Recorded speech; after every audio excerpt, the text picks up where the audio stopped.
Hey, what's up? Welcome back to Triple R, Ryan's Real Reactions, and today we have our 10,000 subscriber special, the part 2 to my Ruby Franke series from RottenMango. Miss Stephanie Soo watched the first part a couple weeks ago when I hit 5,000. We already hit 10,000. Thank you so much for subscribing to this channel. I hope you're happy with part 2 right now. The title of this episode is Ruby Franke shares bed with evil woman / marriage counselor to get rid of demons. Holy moly. Bada bing, bada boo. They say that spirits Bada bing, all bada boo. have something that they want. And ever since Jodi Hildebrandt moved into the Franke household, just weird things have been happening.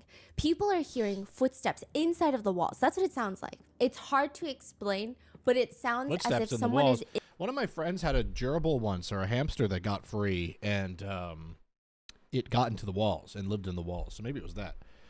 Also, I read a comment where someone was like, in case you were noticing why Stephanie Soo's hands are orange, it's because she eats a lot of carrots. I thought that was a joke. No, it's true. Side of the wall, just walking around through the walls. The Frankes obviously didn't check inside the wall, but it's starting to freak some of them out.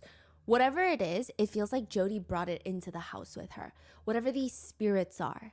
And now she's sitting on the bathroom floor while the dad, Kevin Franke, is shoving a camera in her face, documenting this allegedly torturous situation, while Kevin's wife Ruby is sitting next to this middle-aged Jodi Hildebrandt holding her so that Jodi doesn't accidentally harm herself. This happens maybe once a day. Once a day? What's going on with these family vloggers? Maybe a few times. Also, as always, shout out to Stephanie, shout out to RottenMango, shout out to Stephanie's husband who's in these videos. Thank you to all the work they put in these videos. So for someone like me to be able to watch, enjoy them, and react along with my wonderful audience. And my goal is to watch this with you as a friend would watch this with you. Going to be a lot of pauses. Of course there are.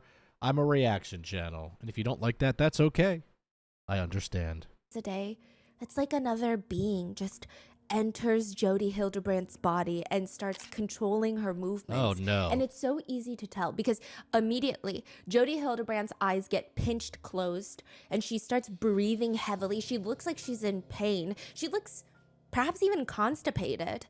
Today Constipated. she's on the floor with her hands fisted into balls and she's slamming it down onto her chest. Is she having a heart attack? Ruby is gently trying to stop her, but nothing's really working. By this point, they've tried everything. I mean, Kevin was known as the resident exorcist for a minute, trying to cleanse Jodi of whatever evil spirits are following her around. He says, I'll tell you what, this really took a turn. It was already getting ridiculous in the part 1 that I watched. But I didn't know anything about Jodi. And I already wish I didn't know anything about Jodi.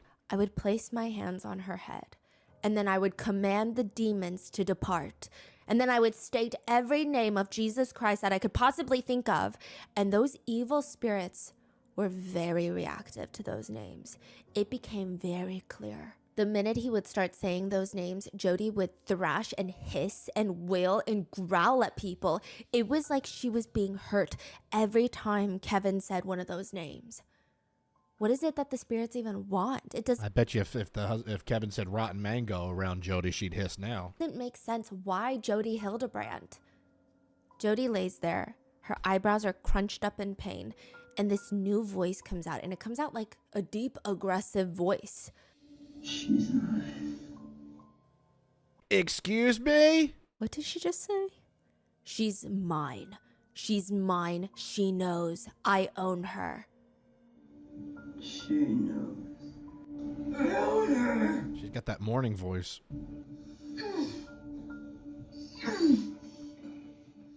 These are all recorded. Yeah. Who is she that Jodi Hildebrandt is talking about? What does she want to do with her? I'm guessing it's Perhaps Ruby. she's talking about Ruby Franke. Maybe she wants Ruby Franke to be hers. And maybe she's going to do everything in her power to make sure that she is hers. This is the case of Ruby Franke and Jodi Hildebrandt, the therapist and the YouTuber that were arrested for child abuse for holding 2 kids captive in the basement and torturing them. What an intro. My Lord have mercy. My goodness. We would like to thank today's sponsors who have made it possible for RottenMango to Shout out to the sponsors, but we Those can skip partnerships those. This involves some very well-known names in the family vlogging world. Ruby and Kevin Franke, plus their 6 children, best known as their channel name, 8 Passengers. All the minors in today's case have been protected and will simply be referred to as either boy, girl, or just their first initial. We will be using the names of the 2 eldest children, Sherry and Chad. They are of legal age. They've publicly spoken out about Ruby and Jodi. And When I finished watching this whole series, I'm going to get her book. Sherry and Chad. Sherry's their first book. initial. We will be using the names of the 2 eldest children, Sherry and Right there. Her book. You guys told me there is an audio book, and she did the voice recording for the audio, which I think is awesome. So I will be getting that when I finish with this series, just so I don't spoil myself while listening to the book. I know it's not like it's a nonfiction like Harry Potter, but I'm just saying. Chad. They are of legal age. They've publicly spoken out about Ruby and Jodi. And additionally, Sherry recently published a book that I read. And like I said, you need to get 10 copies of this because no coverage of any news station, any documentary even compares I'll be getting to it. the truly visceral way. It's like such a vulnerable way that Sherry is able to convey her feelings about everything that's happened. And she does it without, I mean, there's so many points where it's very depressing to read, but ultimately the amount that she's shown to have grown from this is inspiring and incredible. It's one of those books that I think we will all be thinking about 2 days after reading it, 2 weeks, 2 months, and even 2 years down the line. Also, I believe she narrated the book herself. Boom, look at that. You guys already told me all this info. You guys are on it. So if you're more into Shout out to my lovely commenters. You guys answer questions that I have in the videos, and then I get to read them and feel smarter. audiobooks, that would be a great way to listen. As for content warnings, there are descriptions of food restriction, child abuse, CSA, religious abuse, therapy abuse, as well as just overall abuse and torture in general. Now, side note, there is going to be a lot of conversation about the LDS Church in these episodes. Ruby and Jodi were devout members of the LDS Church, or at least they claim or they thought they were, but they should not be used as representations of what the faith means or how it should be practiced. We are also not here to discuss the LDS Church or faith as a whole. I personally don't have much experience, but like with any religion, there's going to be bad people that do bad things, and sometimes if the establishment protects them, I do think that there should be consequences for all those parties involved as well. Couldn't agree more, Stephanie. With that being said, this was originally supposed to be a 3-part series, but with the addition of Ruby's personal journals detailing the torture, Kevin's claims that he did not know the kids were being abused, as well as just all the online conspiracies discourse, there's another woman that a lot of people want to be arrested in connection with Jodi and Ruby. This is like the 3 Musketeers, and people online are saying you've only arrested 2 of the 3 Musketeers. So there's a lot of Now I want some chocolate. discourse there. Now this is going to be part 2 of the now 4-part series. Please go watch part 1 if you haven't already. And Already did. If you didn't watch her video or my video, I reacted to it on the channel. There'll be a little playlist. It'll be a little playlist because there's only technically 2 videos in it now, but over 13,000 of you watched that video of me reacting to the first part, which was 3 hours long. You guys are amazing. Thank you for giving me your time. I can't thank you enough. that's in depth onto Ruby Franke's YouTube career, the channel 8 Passengers, how they go from making millions of dollars to just being canceled for suspected child neglect, and all of the video proof that Ruby Franke is a pretty horrible mom. In this part, we will be going over Jodi Hildebrandt and how she likes to force divorces as a so-called marriage counselor and how she likes to ruin people's lives. In part 3, we go over the torture house that is her $5 million mansion in the middle of nowhere. And in part 4, we will go over all of the online conspiracies as well as the prison calls, how passionate netizens have been that something needs to happen to both Kevin Franke and Pam. There's a woman named Who's Pam? So with that being said, When I think of Pam, I think of The Office. let's get started. Do you think that you can pinpoint when exactly you made the worst decision of your life? Because marriage counseling is ruining Adam think so. Paul Steed's entire life, including his marriage. Not even in the marriage counselor is biased and she keeps siding with my wife that a lot of husbands like to argue. It is so much worse than that. Marriage counseling will kickstart a chain of events that has Adam kicked out of college, hundreds of thousands of dollars in debt, hated by every single person he knows, and in jail. Maybe you should stop going to see that counselor. He's holding his little daughter in his arms when the officers arrive. This is a protective order. We're going to have to take your child. The little girl starts screaming, "Daddy, no, Daddy, no." And the authorities, they more or less just rip her from Adam's arms. He has no clue what the hell is happening right now.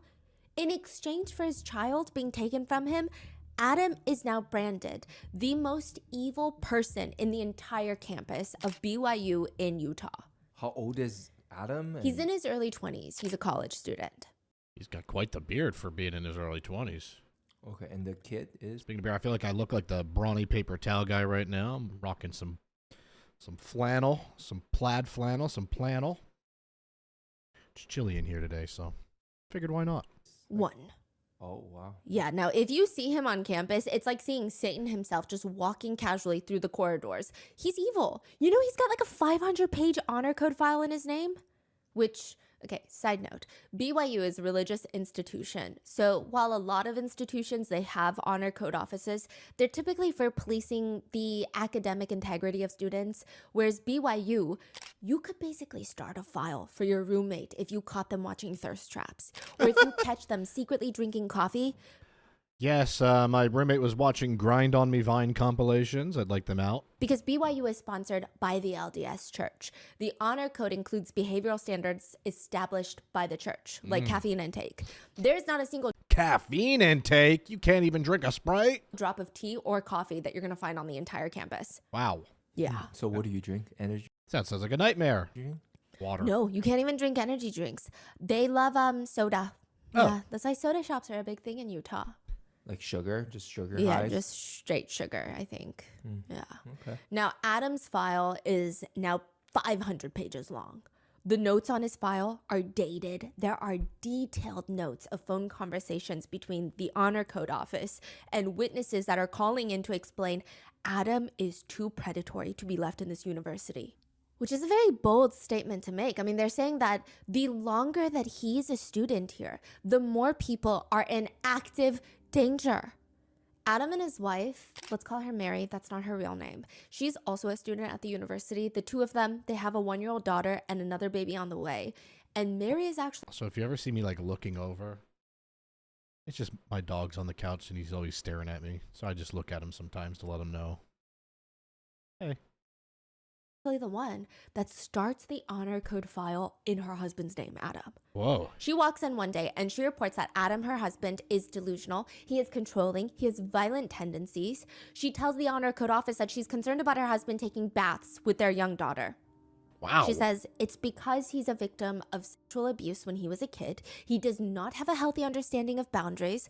Again, this is what she's saying. This is his And own one time, wife. he asked that I take the baby out of the tub. They're taking a bath together. I take the baby out of the tub, and he was trying to hide his erection. That's what Mary is claiming.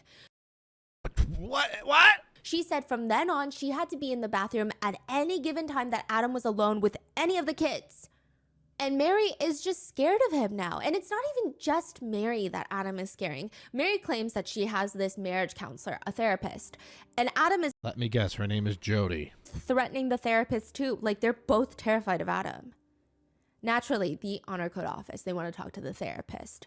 And she's an open book. She tells them, well, listen, Adam and Mary came in for marriage counseling. And it was very clear from the get-go. I mean, due to Adam's behaviors, it was just going to go downhill. The file reads, the therapist advised and explained that Mary wanted marriage help. At first, the story was a common theme of a wife struggling to understand her husband's problems with self-pleasure and porn consumption. However, the therapist quickly became alarmed because Mary had been convinced that by Adam, that whatever Adam was doing was not anything wrong, that this is just the way that men behave.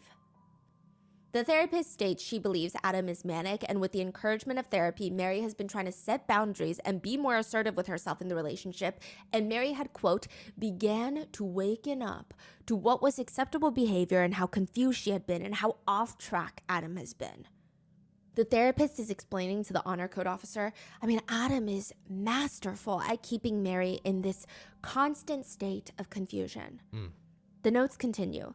The therapist explained that Mary felt too threatened to comprehend or connect with the seriousness of some situations. This guy Adam is like the next Jeffrey Dahmer or something? What?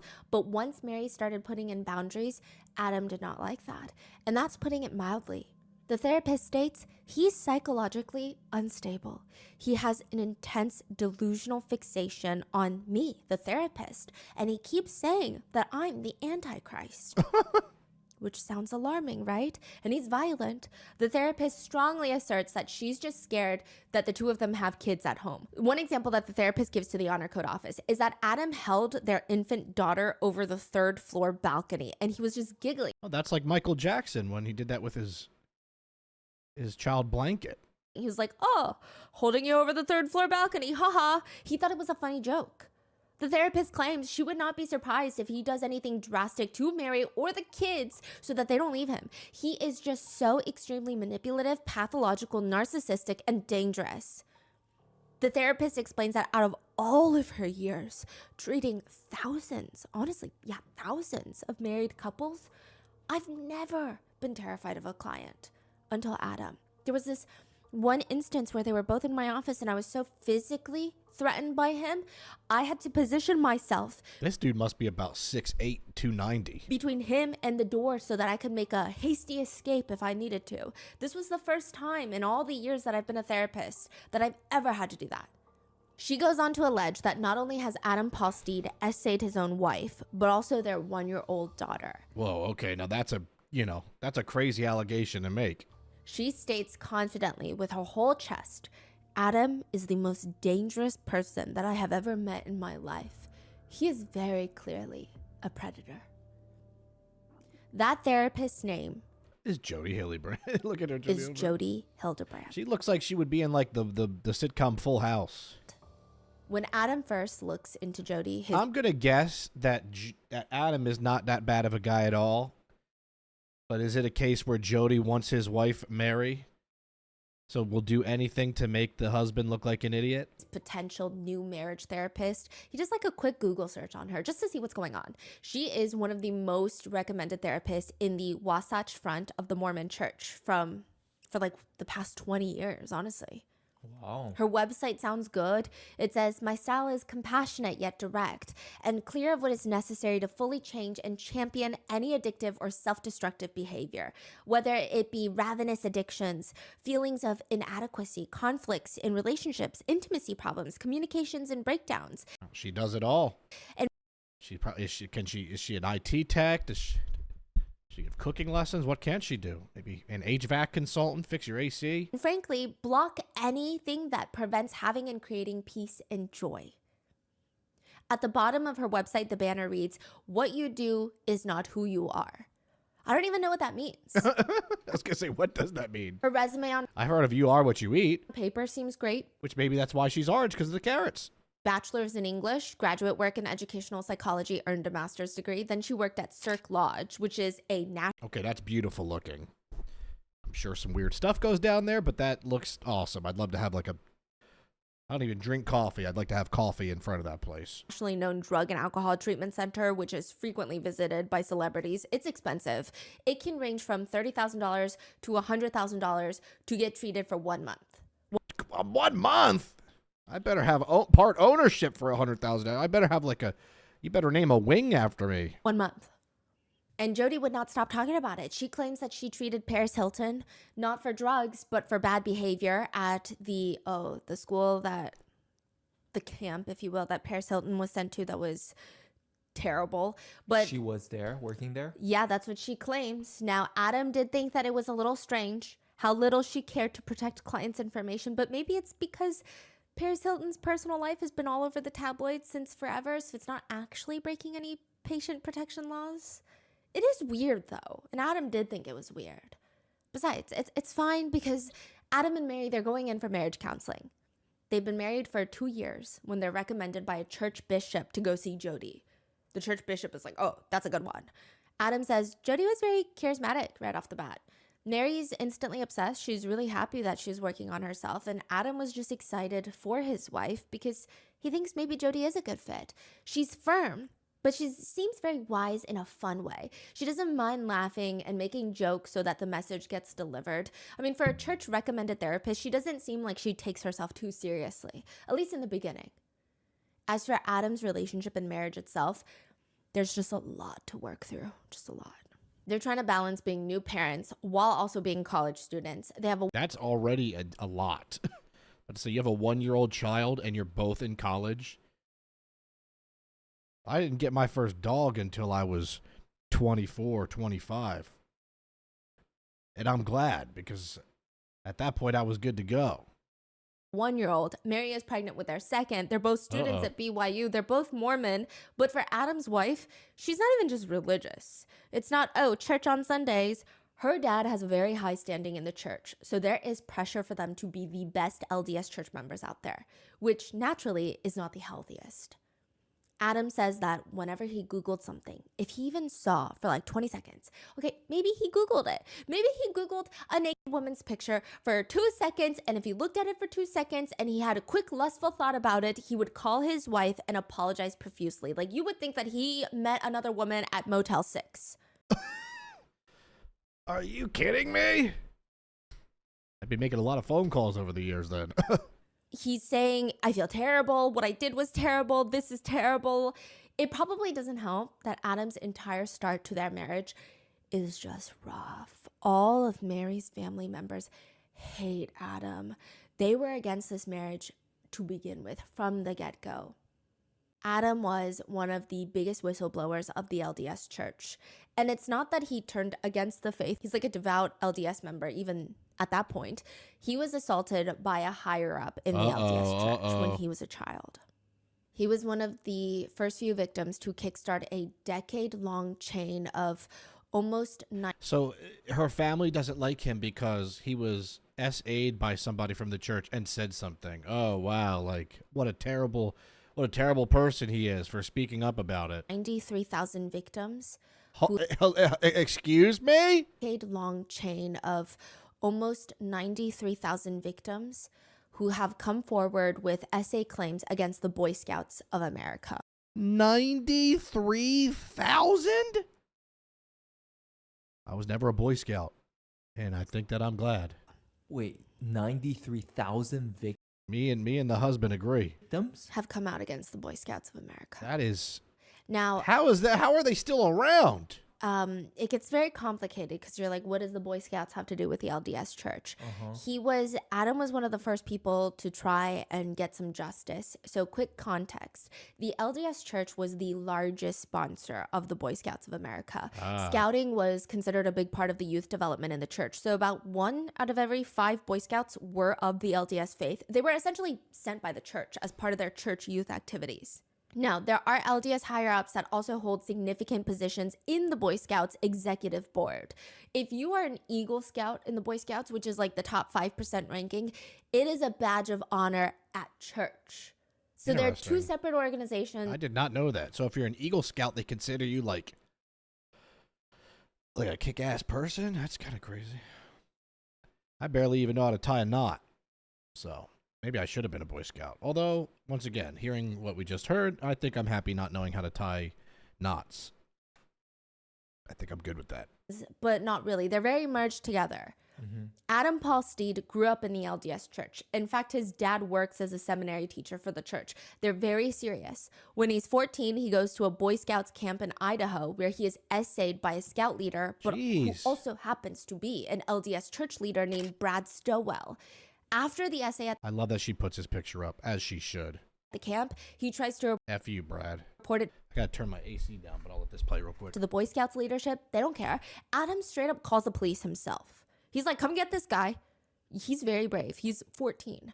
Now, Brad Stowell admits and confesses to not just Adam, but 24 boys, and he pleads guilty. 24? He receives a dainty little What a monster. 150-day jail sentence. That's about a week per boy that he abused. Wow. About a week. That's it. What kind of jail sentence is that? But how did he get away with essaying so many boys? Adam and his father, they go to the church higher ups to report the abuse because he's also a higher up church leader, Brad the abuser. I mean, he's not just a scout leader. He's heavily involved in the LDS church. He has a leadership position. So according to Adam, when he brings this to the church to report it, the church does practically everything to shut Adam up. Which, why? Because apparently, years prior to essaying Adam, Brad confessed to essaying a 6-year-old boy. Yo. At 6 years old, and he spent 150 days in jail? And not 150 years? His LDS bishop, church leader, sent him to, quote, counseling, and then later stated, "You are cured," and allowed him to keep working with children. I think with any massive organization, at least. Terrifying. I think religion is beautiful, but sometimes it can provide ways for people that should not be around children to be around children. And that's going to happen anywhere in any religion. And I think in this situation, the chain of command, they all should be punished. I don't think that this is representative, hopefully, of the LDS church as a whole. But this whole chain of command, whoever his bishop was, I was like, you are cured, is crazy as well. Some of those beliefs can be wild. And here's my thing with religion. I don't care what your religion is. I respect it. You are allowed to believe in whatever you want to believe in.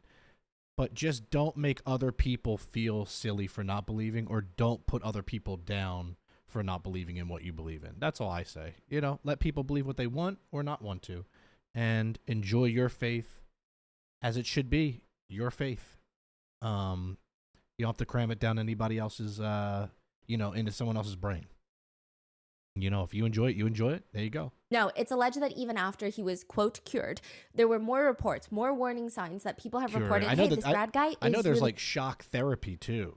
There's like conversion therapy, where like if you go to certain places and you say that you're a homosexual, that they'll like do shock therapy and cure you. It's like, what in the world? creepy. But the Boy Scouts and the church, they ignore it. They even cover it up. So when Adam and his dad, they try to get justice from the church, because how do you let him still be around children? The church turns around and allegedly pushes the family out. They fire Adam's dad from the church as a seminar teacher, and they're just pushing this issue too much. They don't like it. They feel like if other victims come and seek help, it's just going to start getting messy, allegedly. And Adam, this little boy, instead of getting the support that he needs, he starts getting treated like a money-hungry liar.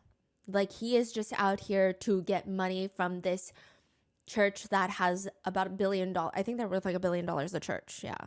Adam and... Can you imagine being young and getting ridiculed for you're the one that got SA'd, and then people are making fun of you for it instead of the actual person that did? Like, that's like bizarro world to me. His dad, do not give up. There's a lot of respect, honestly, for the two of them now in the LDS community and just everywhere else.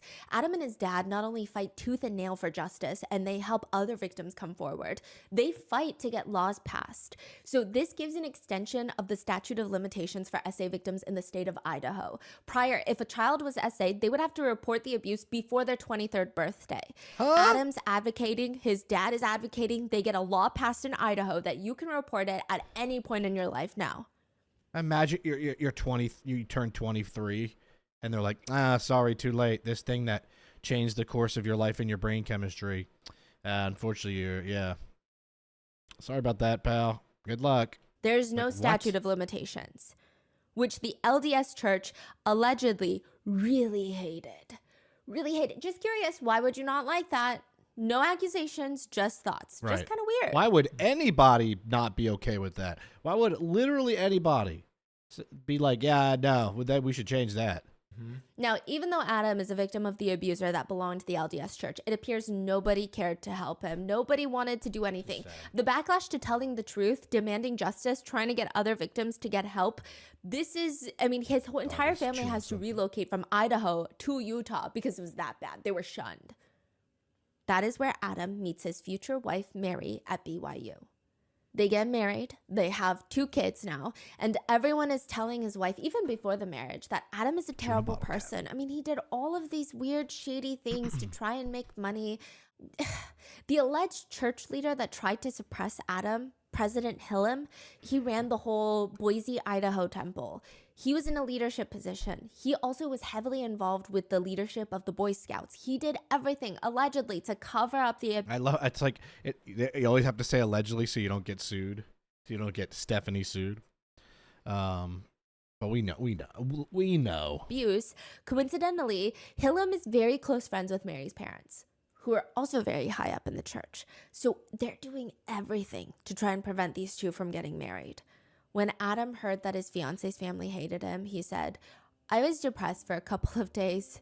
And then I remember just being like triggered because I was a victim of child abuse. And I just remember thinking, I don't have problems. I'm not like that. I'm a good person. And I remember some terrible moment. I went online and I looked at Sports Illustrated swimsuit edition. And then I called my bishop and I went into this repentance process. I called my wife. I told her I wasn't worthy to get married. But nevertheless, the two get married. They have a 1-year-old, and now she's pregnant with their second child, and their lives are about to get harder, so they need guidance. It is natural to seek help. It's admirable to seek help. They get referred to Jodi Hildebrandt, and that's when everything starts falling apart. At first, the changes are really small, but Adam does notice it. So Jodi likely knew Adam's history, like this whole thing. Yes. And she's involved with all these leaders, right? Yes. And Wow, so she's like, oh, I can take this guy down. I can plant some seeds here. I can plant some seeds of doubt and fear. So this guy doesn't take any of my other pals down. wasn't as involved with all these higher ups, but it's alleged that she saw Mary as a way to get even more influence in the LDS church. I see.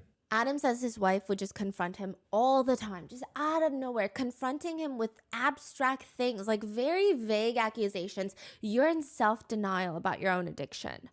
What does that even mean?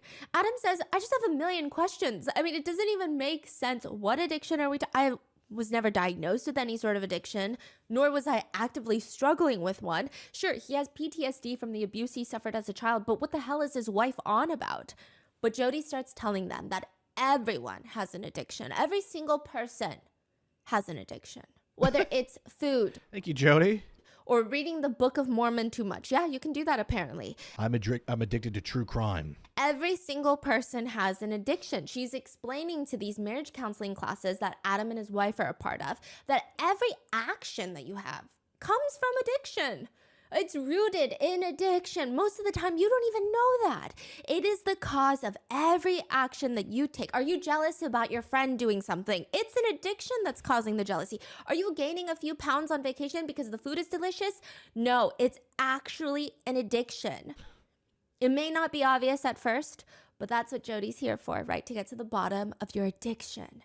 For example, Jodi would teach if you have to spend time not thinking about something, like a picture of a naked person. The fact that you have to not think about that proves that you're an addict. In other words, all this resistance of white knuckling not to think about the magazine on the aisle of the grocery store, the fact that you have to not think about it means you're a sex addict. Which, by the way, she's talking about like Playboy magazine. She's not even talking about Hustler magazine. Another huge belief that Jodi teaches her married couples is, from the beginning, Jodi tells every single married couple, relationships have to die so that it can be reborn again. It's like a resurrection. How do you do that? Separation. You have to divorce to grow. It's the concept of only if your relationship dies, only then can it be reborn. It kind of makes sense. Adam says because of the worship of Christ and his resurrection in the LDS faith, in theory, this whole theory of relationships dying is almost too perfect. But Adam soon realizes, quote, if the relationship or marriage didn't die on its own, Jodi would kill the relationship in any sociopathic way alive. After a few weeks of being in a big group setting with a bunch of married couples and Jodi, now it's time to graduate to the next step, split the couples up. Husbands go off into the men's counseling group, wives go off into the women's counseling group, and that's where things just start going off the rails bonkers. Adam is placed in a group setting with other husbands. Jodi is leading it. These other husbands, week after week, are just confessing in the man's group. They're just confessing to the most heinous predatory crimes. They're confessing to having thoughts about SA, child abuse, incest. Adam is traumatized. He's a victim of CSA. He does not feel safe in this group, but Jodi does not care. She tells him, actually, you're on the same level as these people. He's like, no, I'm not. I don't have predatory thoughts. These people are predators because they're confessing to these predatory thoughts. I'm a victim of CSA. I feel triggered when I'm in this group. She's like, no, you're in denial. You're just as bad. I'm going to help you see the truth. Oh my God, she is like the gaslighting boss of the world. She is like, if there was a Karen gaslighter.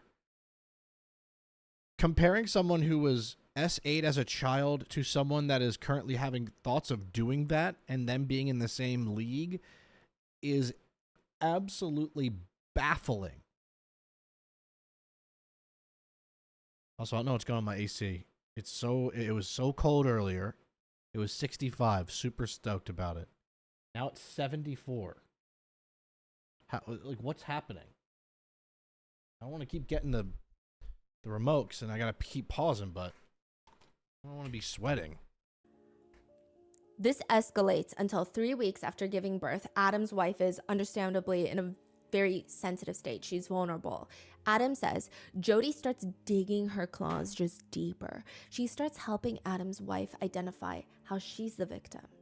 Mary was likely very confused. Like, what do you mean I'm the victim? It's oh, sweetie, you just don't know it yet. That's what Jodi's saying. Jodi would tell Mary that she had been conditioned by Adam to believe that a husband who looks at a naked picture here and there is normal. It's not normal. It's basically the same level as cheating or domestic violence. Domestic violence? So of course you cannot trust him around your kids. She's trying to tell Mary it's the same as if Adam killed someone, you know? Would you forgive him and just hope that he doesn't kill someone else? Or maybe he doesn't kill you or your baby? Adam is so taken aback to be treated like a predator. I mean, he had to uproot his whole life after being victimized as a child, and he's still trying to work through the trauma, and his own wife is treating him like a perpetrator. Mary eventually tells Adam, it's your addiction, you just don't see it. Side note, Adam has only seen about 2 hours of porn in his entire life. Oh, that's rookie material right there. But his wife is acting like he is an addict of these videos. Mary tells Adam that he was... I love when people call it corn. Never. Because there's got to be people that are listening to this that don't get it, and then they're like, how much corn have I ever looked at? I mean, if I go to the supermarket, I might pick up an ear or two, and maybe 4th of July I'll eat some. It's like, well, no, yeah. A victim of child SA. The wife is telling him? That never happened to you. What? You're in denial because you have an addiction. You made up that story because you have an addiction. By this point, Adam is trying to convince his wife, that's crazy. Like, that's crazy. I'm not an addict. Nah, that's beyond crazy. That's almost, to me, criminal. Especially not for... And she knows that he would never lie about what happened to him. So in this desperate attempt to try and save his marriage, Adam agrees to his wife's conditions on how to save their relationship. Oh my Lord. Which is, they need to break the relationship so it can be resurrected, remember? Jodi instructs them that they cannot talk to each other. They can only talk to each other in a group setting, and they need to break the relationship in order to rebuild it. Adam suggests getting a second opinion because what kind of crazy therapist even... Yeah, I think a second opinion is fair. I think that's fair. It's like going to the doctor for a bum elbow, and they tell you that they need to amputate your leg. You'd be like, but hold on. Let's give this some thought. Suggest that as a marriage therapist, but Jodi tells him, see, that's your addiction speaking. The addiction knows that you are solving your addiction by coming to me. Of course, the addiction doesn't want you to keep going to me. Addiction is a parasite, and it wants to keep being fed.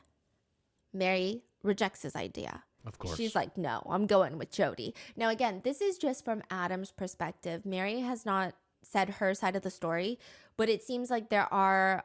I mean, he's got files of evidence. He was on a big podcast called Mormon Stories, where they've been really covering the Jodi Hildebrandt, Ruby Franke case.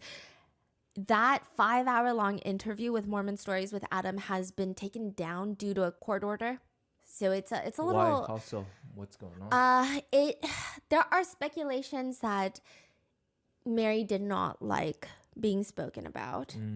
But Mormon stories, when Adam went on there, he I'm sure she doesn't like being spoken about when she was telling him that he wasn't S8 and he made it up. I'm sure she doesn't want people knowing that. gave every single file that he had. Police reports, the 500-page honor code office file.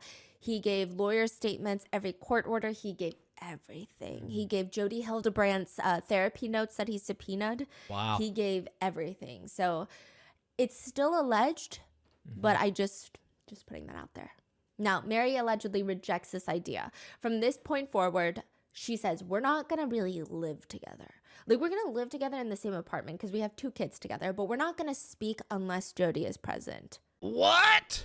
She even goes as far to allegedly give Adam a letter that says, as of today, I am no longer willing to take upon me the responsibilities that come with being your spouse. I set the following in boundaries in order to protect myself from expectations that are not being met in this relationship. I will no longer do these things for you as a wife. Cooking, cleaning, laundry, dishes, picking up stuff after you, reminding you of any of your responsibilities or appointments, assisting you in your schoolwork, spending family time, sharing intimacy, sharing a bed, engaging in any kind of physical touch beyond these social acceptable boundaries of friends. What's even the point of being husband and wife then at this point? I will consent to share our apartment as living space. I will consider to have my that's so nice of responsibility her. to take care of myself and our 2 children, and I will not consider it my duty to inform you of my daily activities or plans. Wow, what a healthy relationship. They have no physical, emotional, mental, or even verbal contact for weeks. And then one day, out of the blue, allegedly, Mary, the wife, asks Adam to give their baby a bath. So he goes, gives the baby a bath. Yeah, this is what I was waiting on. What's this about? And he says, quote, she totally walks into the bathroom in her lingerie. Oh my goodness. Like, I just remember thinking, oh my God, she's finally listened to me. We're going to get back to our normal life and stuff. And she starts teasing me and acting like she was going to hop in the tub with me. And I'm holding our baby, our 1-year-old. And I was like, hey, you got to get the baby out of the tub. And I'm laughing, thinking it's funny. She leaves with the baby. She comes back into the bathroom, looks at me. She looks at my private parts. And then she looks at me in disgust and just turns her back and walks away. She set him up. That is wild. What is going on? That is the alleged honor code reporting of he had an erection in the bathtub. This poor dude, man. But even if it's true, then this whole thing is Like a setup, it's entrapment. Wow. Yeah. But even What- why does what that a even, sick is that even individual. necessary to, I don't know. It's weird. This bathroom incident, the motives behind it become even clearer later. But Mary, his wife, is I'm going to guess Jodi set that up. turning into a little soldier for Jodi is what it appears to be. Adam doesn't even recognize her anymore. For example, Adam and his wife had this trip planned to go to Yellowstone. They're bringing some friends there, one couple from Brazil. They just had a baby, the couple from Brazil, and they don't have much money because they're exchange students on top of all of this. So Adam really wants to do something special for the Brazilian couple, and he's like, oh, we're going to go on this trip, and I'm going to help you guys pay for it. Like, I will pay for all the food on the trip. That's nice. It's a big moment for Adam to be able to finally do something like this and to, I don't know, do something special for his friends. But when they get to Yellowstone, I'll tell you what, one time, this was like 4 months ago, I was in one of those, I was just in a really good mood, and I was like, I'm going to pay, I was at Target, I was like, I'm going to pay for somebody's whoever's in line in front of me at the self-checkout, I'm just going to pay for whatever. And there was this older woman, and she had this, big fake plant. And I was like, you know what? I'm gonna do it. So I walked up and I was like, hey, I told myself today that I would do something nice for somebody. So, I'm gonna buy this for you. And she's like, oh my goodness, you don't have to do that. And I was like, hey, it's all me. Hey, just pay it forward, right? She's like, oh, that's so wonderful. You were raised so well, blah, blah, blah. I go ahead and I scan that plant. That plant was $135. Okay, I thought to myself, maybe I'm not that nice. But at that point, I already committed. So I can't just say, just kidding. So I spent $135 on a fake plant for this lady. And then I thought to myself, you know what, maybe let's be a little less nice. At least until I get my money up. Adam promised his wife that they were going to stay within. It's getting hotter in here. This is a nightmare. I don't know what to do. I'm going to shut my AC off in general. an entire budget for the entire trip. Now, I believe most of the money that they were spending was Adam's. He did get settlement money from the Boy Scouts of America, but it wasn't a lot. It's not like he's rolling in it. And he also does not spend lavishly. At this point, he's hundreds of thousands of dollars in debt because of Jodi. At this point? So at this point today. Oh, today. Yes. Okay. But at this point, when they're in Yellowstone, he has a little bit of money and he doesn't spend it lavishly. And this is one of the times that he just wants to spend money on his friends. Like, this is a good reason to spend money. They realize when they get to Yellowstone that all the food prices are astronomical there because it's a tourist zone. Everyone is hiking up the prices of all the food. Adam says it's fine. But Mary starts freaking out, telling him that he is violating the boundaries of their relationship. Oh my God. Because he wants to feed his friends. Oh my God. He says, I remember driving like 4 hours around Yellowstone trying to find a grocery store that was cheap enough so that we could feed my friends and her baby was crying. And finally I got so upset. I said, I can't listen. I have to do this. And my wife was screaming at me. I went into the Imagine screaming at someone for wanting to feed someone's children and themselves because they're hungry. grocery store and I bought a bunch of food to feed all of us with, and her newborn baby that was crying. I mean, they were just humiliated. Adam is like, I don't know who this woman is, but it's not my wife, Mary, and I'm going to get my wife back. But 3 phone calls is what ruins everything. Oh, boy. The first call to the police happens after a big fight between Adam and Mary. Mary is on the phone with the police, frantically telling them that her husband is physically abusive. Oh, boy. Okay, ma'am, what's going on? What happened? He violated the boundaries of the relationship of the marriage. What did he do? He left his backpack on the couch. A few things. Hold on. If you call the police for that, they should be able to just hang up. There should be some sort of code. That's like, you know, my wife, she didn't finish her water. And, I mean, I could trip and fall on it. So we need to get a divorce, and I need to keep all of our money in our house. Huh?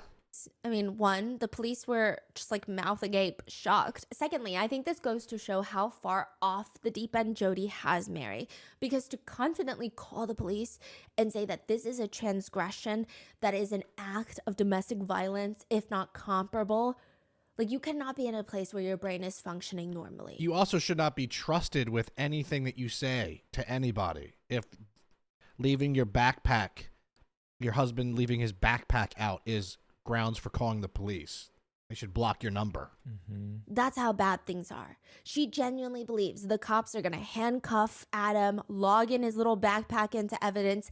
It doesn't even make sense.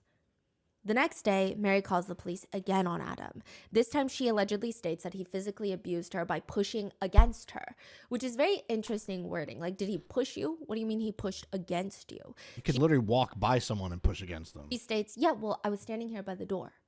And they ask, were you blocking him from being able to leave the apartment? Well, yeah. Well, yeah. Did he hurt you? No. The police leave because Adam has been incredibly patient during all of this, but he finally decides, okay, that was the second time. I'm not going to do this anymore. Like, you got to stop calling the police on me. You're publicly humiliating me. I mean, not even if the police do anything. A lot of people are just going to assume that he's violent and abusive and that Right. the police are just being incompetent. So Adam decides he's just going to get his life back. And that means sleeping on his own bed for once. There you He's go, been Adam. sleeping on the couch. He says, I paid for the house. I paid for the apartment. So I went into my bedroom and I slept on my bed. I said to my wife, if you don't want to sleep next to me, you don't have to, but I'm not going to sleep on the floor or the couch anymore. Oh, I'm sure she called the fire department now. I'm sure the He's just FBI was tired there. of being treated like this subhuman being. Adam's wife calls the police and states that Adam attempted to essay her that Oh, night. my Lord. What did he do? She says, well, she felt like he might essay her. What is she, an SA psychic? What? The police don't do anything because, again, it's not a threat. He didn't say it. He didn't try it. All he did was sleep in his own bed that he has every right to, and she was just having a feeling. When this does not work the way that Mary and allegedly Jodi likely intended, Mary just disappears with their 2 kids for a little bit. Now, again, this is alleged at this point. I think, like any video, you have to come up with your own conclusions, do your own research, listen to Adam share his story. And Mary has not publicly spoken out about it, so it's. But Oh, I bet she it. hasn't. I wonder now, why. Adam's 1-year-old baby, 3-week-old baby, his wife, they're just gone. So after a few days, he files a police report because he thought they'd been kidnapped. And Adam says he went and talked to Jodi about what was happening and how heartbroken he was and what's going on with the kids and Mary. And he says, I just remember being in this agonizing pain, feeling it intensely. And I remember looking over at Jodi and she was smiling. Her cheeks were blushing. So at this point, he's not resentful of Jodi yet, right? Does he think something is wrong with Jodi as well, or? I just can't believe. I know you know it's tough when you have kids and you're in the church, all these things, but I can't believe he didn't even try to separate before any of this. Like what he's already, the type of abuse he's taken already is absurd. So let me put my vitamin tray back over here. Look, this is like you just need this when you get older, and it's like I can't not remember. I would forget if it didn't have this wonderful little thing. Also, I'm still so disgusted about my AC, guys. I don't know what's going on. It's so hot now. I like to get all chilly and cozy and film. This is a nightmare. So if I keep standing up every minute or so, not every minute, every 15 minutes to grab the, I'm just trying my best. It's like a mixture of. It's annoying. He knows that Jodi is telling her a lot of things clearly that aren't making sense, but at this point, he's kind of confused more than anything. He doesn't know what's going on behind the scenes between Jodi and Mary, but it's just confusing. So from there, Adam's wife starts reporting Adam for actually trying to abuse her and the kids, likely just making up insane stories that Jodi is feeding her. She gets a protective order against Adam and lures him to meet up with her afterwards. So he gets served this temporary protective order. And then she's like, hey, come meet up with me because I like you. Like, maybe we can work this out. But he will be in bigger trouble, right? He goes and she reports him for breaking the protective order. Oh my God, dude, she is evil. And I know, Jodi's the puppet of this, the puppeteer, but like, this is evil stuff. First the lingerie, then like, now luring him in the falsehood that they'll get back together because it's still the mother of his children. Oh my gosh. She's also going to the BYU Honor Code office to report him for violent and predatory behavior. So not only is Adam facing expulsion from college, he's facing a likely divorce and 20 years in prison for breaking his protective order. He's trying to tell his church leader, you have to help my family. I mean, you have to read through these files because none of this is true. Like, this protective order is not true. I don't know what's going on. To which the bishop just responds, a woman doesn't just run away from her husband unless there's something. Oh my gosh. Adam is just looking at him shocked. Like, what are you talking about? You know me. The bishop is just staring at Adam. Do I know you? What? Are you talking about, like, you think I'm, like, physically violent or I'm sexually abusing her? He says, the bishop smiles. The fact that you just said that makes me know that you're guilty of those things. Lord have mercy. It is like every single person in Adam's life had just decided to turn him into the devil. He starts looking online, trying to figure out what Jodi's problem is, why is she suddenly on this warpath to kind of destroy his entire life. And reviews for Jodi Hildebrandt, the negative ones, read, she reminds me of an abuser in an abusive relationship. She isolates her clients by setting up unrealistic expectations so they believe all their friends and family are toxic, leaving them to only depend on her and her, quote, support phone calls. It makes me sad to think about how many relationships she has poorly hurt. Another, she's not worthy to be trusted with your marriage or relationships. My wife went to her counseling and classes, and the main result was that Miss Hildebrandt brainwashed my wife that I had an addiction when I did not. My wife was so certain that I was hiding something as a result of this woman's lies that we had to go to an honest counselor to help dispel the dishonesty that Jodi Hildebrandt had told my wife. Do not go to this woman.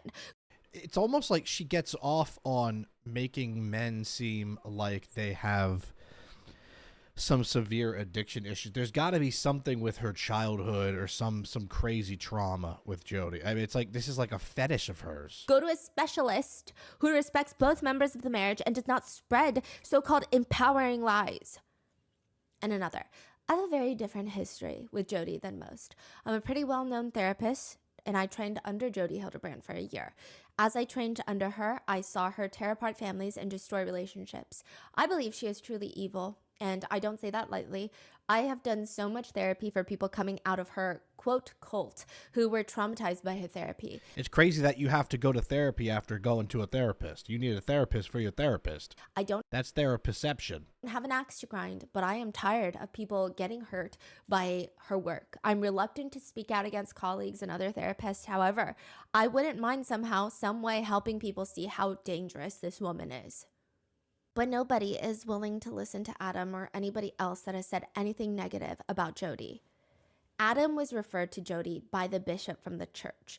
Jodi works as a therapist for this massive company called Lifestar, which, side note, the bishop, the church bishop that recommends Adam to Jodi, the bishop's brother owns that chapter of Lifestar, which Shocking. is already a massive conflict of interest. It just adds to all the foul characters in this case. Because the sick part is, Adam gets money from the settlement from his abuse case for things like therapy, and the bishop knows that, and it's like he's thinking, well, why not give that money to my brother? Right. By going to his business where they employ a bunch of therapists. And it's not cheap or affordable. It's like $500 a week per person. And that's not even $500 a week for therapy? individualized therapy. That's to join. You better give me some sort of knowledge where I can build a boat by hand after that therapy session is up. Or you better give me, I better be able to tap into my brain to start doing long form math equations that I could never unlock as a kid. A men's group Spend with a that bunch of kind of other money. husbands. And then you have personal sessions that you have to pay for. That's 1 to 2 additional sessions per week. Between Adam and his wife, Mary, I mean, they're spending thousands of dollars per month to work with Jodi. My gosh. Lifestar itself has its own controversies. It's known for being a network of LDS therapists, and some have said if you go to Lifestar and you've ever seen like a naked body depicted on any sort of media, God forbid that you've ever watched explicit videos, you're an addict and you're going to need to enter a lengthy 12-step program. Many therapists in the network also believe that if you ever self-pleasure, you are technically cheating on your partner. And this is a grave instance of infidelity and you need to join a support group. There have also been accusations against Lifestar that they will, if you have health insurance, they will diagnose you with an actual DSM-5 recognized diagnosis because porn addiction is not one. I know that a lot of people do struggle with it, but porn addiction is technically not one. So they'll diagnose you with other things in the DSM-5 so that your insurance will pay for it. Allegedly, that is the accusation. Bro, this is like some crazy underground. I mean, this is insane. This is insane. Also, this pheasant kind of looks like Donald Trump. The hair. I don't know. Anyone see that? I don't know. Sorry. That has been levied upon them multiple times by Is that a pheasant? internet users. Peacock. Which, maybe? side note, I think it's fine if someone believes it's not in their beliefs to take part in self-pleasure or consumption of explicit material. Right, yeah, you do you, right? Whatever. I think we should respect everybody's choice, especially, well, only if they're adults, right? But to actively go around shaming everyone, Yeah, that's crazy. condemning them to the deepest, darkest depths of hell for doing it, I think causes more harm. And for Adam, it was kind of like that. There was this never-ending idea that self-pleasure is one of the greatest evils in the world, like right up there with murder. He says, there was a lot of guilt and shame behind self-pleasuring and explicit material that church would have hated high school me. Okay, let me tell you that much. in the church. I mean, I had a lot of guilt and shame. As a kid growing up, I discovered self-pleasuring a few weeks before I met Brad, and just on my own quietly. From then on, I just always believed that God had sent this pedo into my life to punish me because I was sick. So like that's how ingrained and how damaging it is. That it made him believe that he deserved to be a victim of My SA gosh, that's so as sad. punishment. And now he's recommended by the church to Jodi, and she's telling him that he was never abused, that he's the addict here, the bad one. And now he has to show up to court to refute accusations against him about the whole bathtub incident. He thinks the whole thing is crazy. I mean, Mary If I'm Adam, I'm getting cameras in every area of my house because they're not going to believe it unless it's on film. walked in with lingerie. He wanted her to put the baby to sleep so that they can have consensual adult time, and she accuses him of CSA of his own child. He is a victim of CSA. Yeah. He walks into court, and the worst conflict of interest is sitting right there. Right next to Mary, there's Jodi Hildebrandt, the therapist, but also Elder Halam, The higher up in the LDS church that when Adam was 14, he tried to allegedly shut Adam up for the abuse that he suffered. Then later he tried to prevent Adam from marrying Mary. He's just sitting right there, right next to Jodi Hildebrandt. This is like reliving all of your trauma all in one go. Which, you know what, with all disrespect, we hate Elder Halam. And unfortunately, if you want to send him a non-threatening but scathing message of how his soul will burn in the depths of hell for the rest of eternity, he's dead. Oh, I love Stephanie. I love when she's feisty. Fortunately, he's probably there burning. Why is he there? Oh, he's definitely there. They just all kind Yeah. of linked up and... Exactly. Adam is facing 4 felony charges. Each is a 3rd degree for violation of a protective order, domestic violence enhancement. And Adam states, these are all the lies. He has to now spend $250,000, go through all this trauma, fighting all these allegations just to plead guilty to an attempt to break a protective order, which is a misdemeanor. He had to pay a fine, no jail time. He did spend like a few days in jail because they briefly arrested him right when he broke the protective order. But he technically pled guilty, which means everyone in Utah and the church thinks that he's this crazy abuser that was never abused as a kid, just creating chaos wherever he goes. But later, they will find evidence that some really dark things were happening between Mary and Jodi. They allegedly found Oh, I can't wait to hear it because I'm sure it's wild. evidence that they were trying to manufacture evidence on Mary and Adam's child to accuse Adam of SA. Oh my gosh. So remember the incident in the bathroom? They were trying to enhance that with evidence, allegedly. What did they find? Like text messages? Obviously, these are not available to the public. Just descriptions of it make it seem like there is evidence that shows Jodi and Mary trying to get the daughter to pose in a way and to say, like, Daddy did this to me. No. That's not. That's impossibly foul. I mean, that's for a mother to do that or to even think about doing that with their own daughter. I don't care how brainwashed you are from this therapist. That is just sick and disgusting and makes my stomach hurt. That just made my stomach physically hurt. Training her, Oh. if you will, allegedly. Mary and her attorneys use Adam's my psych gosh. evaluation that showed how bad the abuse he endured in childhood was. They use those documents to now try and take his children away from him. So, side note, they also just go around showing his documents to everyone, just with extensive details of the trauma he endured, just letting everyone read it like it's book club. And Jesus. Adam says, the worst part is they used it against him to say that he's not fit to be a dad. He says, think about it. A victim comes forward, tells the truth about the hell and the trauma. Maybe he's a decent person, but this is really traumatic, and they use it to punish me, try and take the kids away.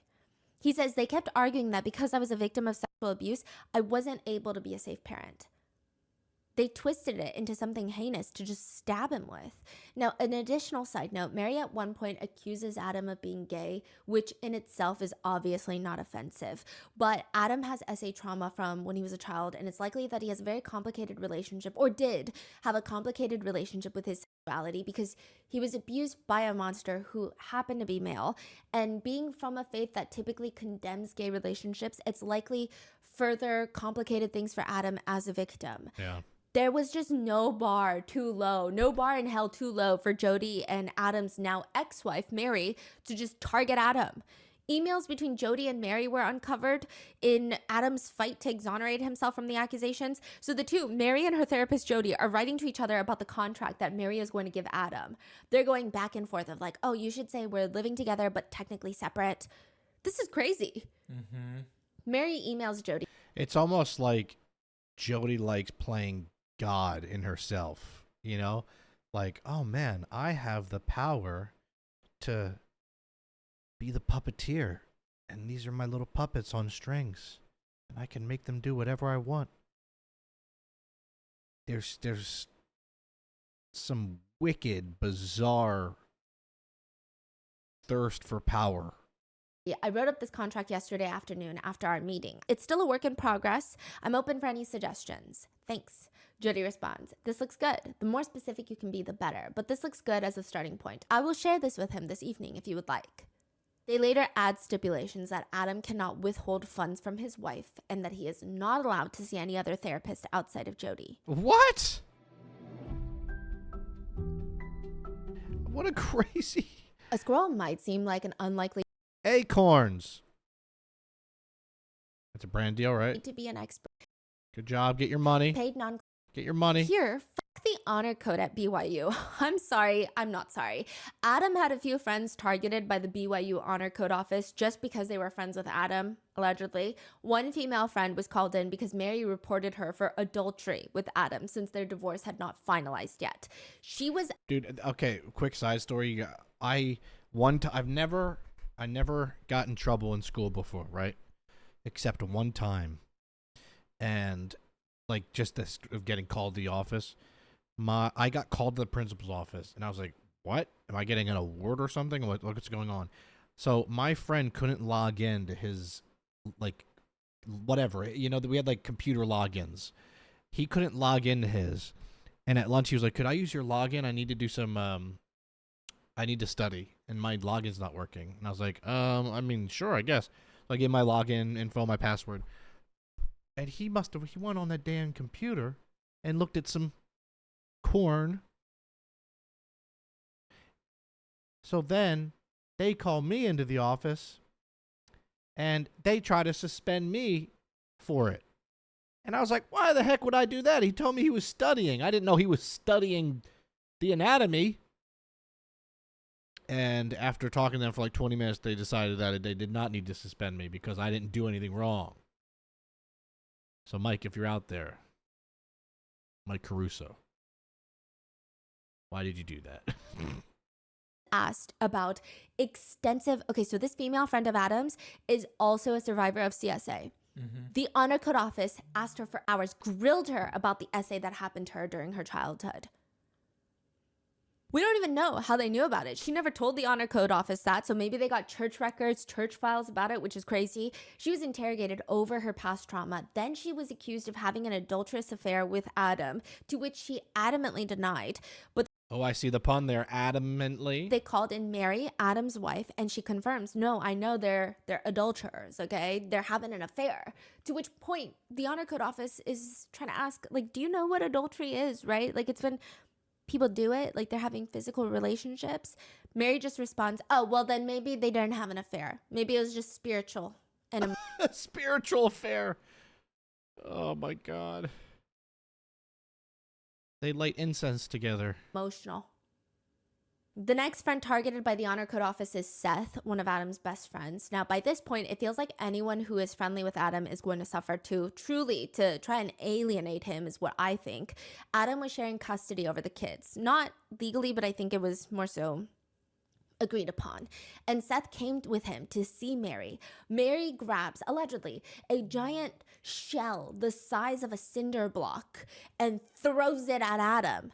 He quickly dodges because he's holding their baby in his arms. And She threw it at him while while he had their child?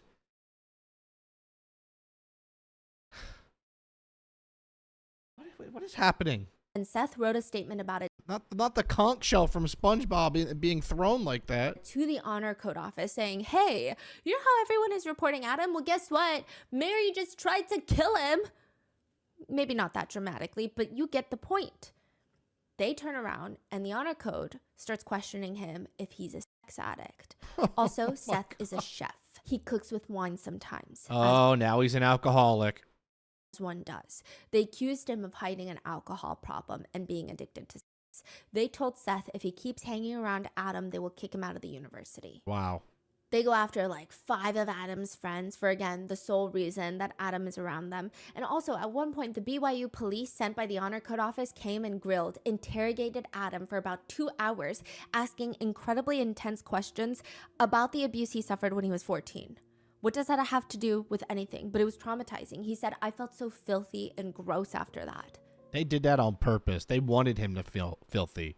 You know, they probably wanted him to snap or just freak out so they can go, see, look how unstable this guy is. Look how much of a freak he is. It seems like the Honor Code Office did not realize that Adam could subpoena their records, which he does. Good, Adam. Adam says he will never forget the day that he was accused. I'm not glad. I thought this whole video was going to be about Ruby. I'm like over here rooting for Adam like he's an Avenger. Like it's Endgame and Ruby and Jodi are Thanos. Of essay of his own child. He says, how I couldn't even breathe. I mean, I had a panic attack in the parking lot afterwards. I bet. So there's a clear conflict of interest everywhere here. He subpoenas the BYU Honor Code files on him, which Jodi clearly breaks patient Can somebody explain to me a subpoena in the comments? I mean, I'm sure most of you, every time you guys answer so well and there's different answers, but like, I guess that would mean, yeah, just you know. I'm learning so much because of you guys, my viewers. It's amazing. Try not to ask too many questions because it's like I don't want to make you comment so many times, but every time I have a comment, you guys know it. It's like you guys are very smart. No one's told you that. I got some smart viewers and subscribers. Okay? You guys know a lot about everything, and I appreciate it so much. So thank you. Like, I know what netizens are. You guys explain that very well. I'm starting to really know the RottenMango community a bit. A lot of people came over from the RottenMango community. So thank you, if you did. Confidentiality by talking to them about Adam. But not only that, she has nothing to back up any accusations, suspicions, or statements that she has uttered about Adam. He subpoenas her therapy case notes and the case notes about Adam, whom Jodi Hildebrandt has reported for being this sexual predator, one of the most dangerous people that she's ever met, that he's R-wording not only his wife but his 1-year-old daughter. He's so sick and twisted and so great at manipulation that he is an active danger to the public. You would think Jodi has 2 novel-length spiral notebooks on him detailing his sick perversions, but when he gets her notes, it's like this long. It's 1 page, not even. She just doodles. Adam is in here for marriage counseling, has some issues that he wants to work on, aka staring 20 seconds too long at a picture of an unclothed woman on the internet. I just know Jodi hated GTA when that came out. Oh my gosh. It's like, you ever see the video of like the lady, she's at like a fair and it's like the Monster drink and she's like talking about the Monster logo. Oh, it's one of my favorite videos. If you've never seen it, type in lady explaining Monster logo. It's incredible. That reminds me of Jodi. That's about it. So these are being used in court. Yeah, because he's like, I mean, this is not a good therapist. Like this is crazy. She's levying all these accusations against me and these are her notes on me. Like I've told her nothing. She wasn't even Adam's personal therapist. He was part of group sessions, but he never really sat with her one-on-one. Wow. So he's like, suddenly you're just coming out accusing me of like the world's most heinous crimes out of the gate for no reason at all. There are also logs of emails between Jodi and Mary where they collude on how to take Adam down, allegedly. There are emails of Jodi... Take a shot for every time Stephanie has to say allegedly in this video. Don't, actually. Don't. Take a shot of water, and you'll be very hydrated. But the contrary, you would not be alive anymore. And I know why she has to say it. It just shows how evil these people are. Coaching Mary on how to talk to authorities to make Adam look worse. Jesus. It's not even just like, say this, but she's all present things as an inquiry, not in anger. When you present things to authorities, she's coaching her on her tone, her delivery. She writes, give the authorities the right thinking because they're not going to come up with those thoughts themselves. It's difficult when you begin to see what is really going on, to be patient with those who don't. Be direct and act inquisitive, not angry or defensive. Make them think that they came up with the idea themselves. Mary would email back. What is Jodi getting out of this? I don't understand. What is she getting out of this besides the power to ruin someone else's life? I guess maybe that's all she wants, right? Those suckers, they totally fell for it. Ultimately, Adam would not get custody of his kids, although he's in their lives now. Netizens theorize it's mainly because Mary and Jodi are no longer in each other's lives, and Mary allegedly wants to focus on dating rather than her kids. So you tell me that Mary didn't end up doing prison time. I'm sorry, but if Adam was possibly serving prison time and went to prison even for a couple days, the wife who is accusing him falsely of this and falsely accusing him of R-wording his young 1-year-old daughter, you should be able to go to prison for that. A false accusation like that should be taken way more seriously, because that is just absolutely vile that she just still has custody of her children. I don't know how that's possible. So it's just better for Adam to take care of the kids, I guess, allegedly from her perspective. So he is in the kids' lives, but he doesn't have custody as of right now. He was also placed in jail for 7 days for breaking that restraining order. He was kicked out of university. He was hundreds of thousands of dollars in debt from legal fees. His reputation has been ruined. He has much more extensive PTSD than before his entire life was derailed by Jodi Hildebrandt. I mean, the magnitude of courage and empathy that Adam has is pretty awe-inspiring. Even when talking about this incident. Adam, you need to write a book, buddy. We need to get you some money. I'll buy it, especially if it's an audiobook. Now, Adam's not watching this, obviously, but Adam, write a book. I'm putting this out there to the universe. And on the Since Taken Down podcast by Mormon Stories, he never really blames his wife. Wow. He expresses a lot of pain and betrayal from her, but he actually shows a lot of understanding for her. He believes that Jodi told his wife about all these unhinged, deviant crimes that Adam was allegedly committing, which he wasn't, which Adam has denied all of them to his wife, but she just thought he was lying.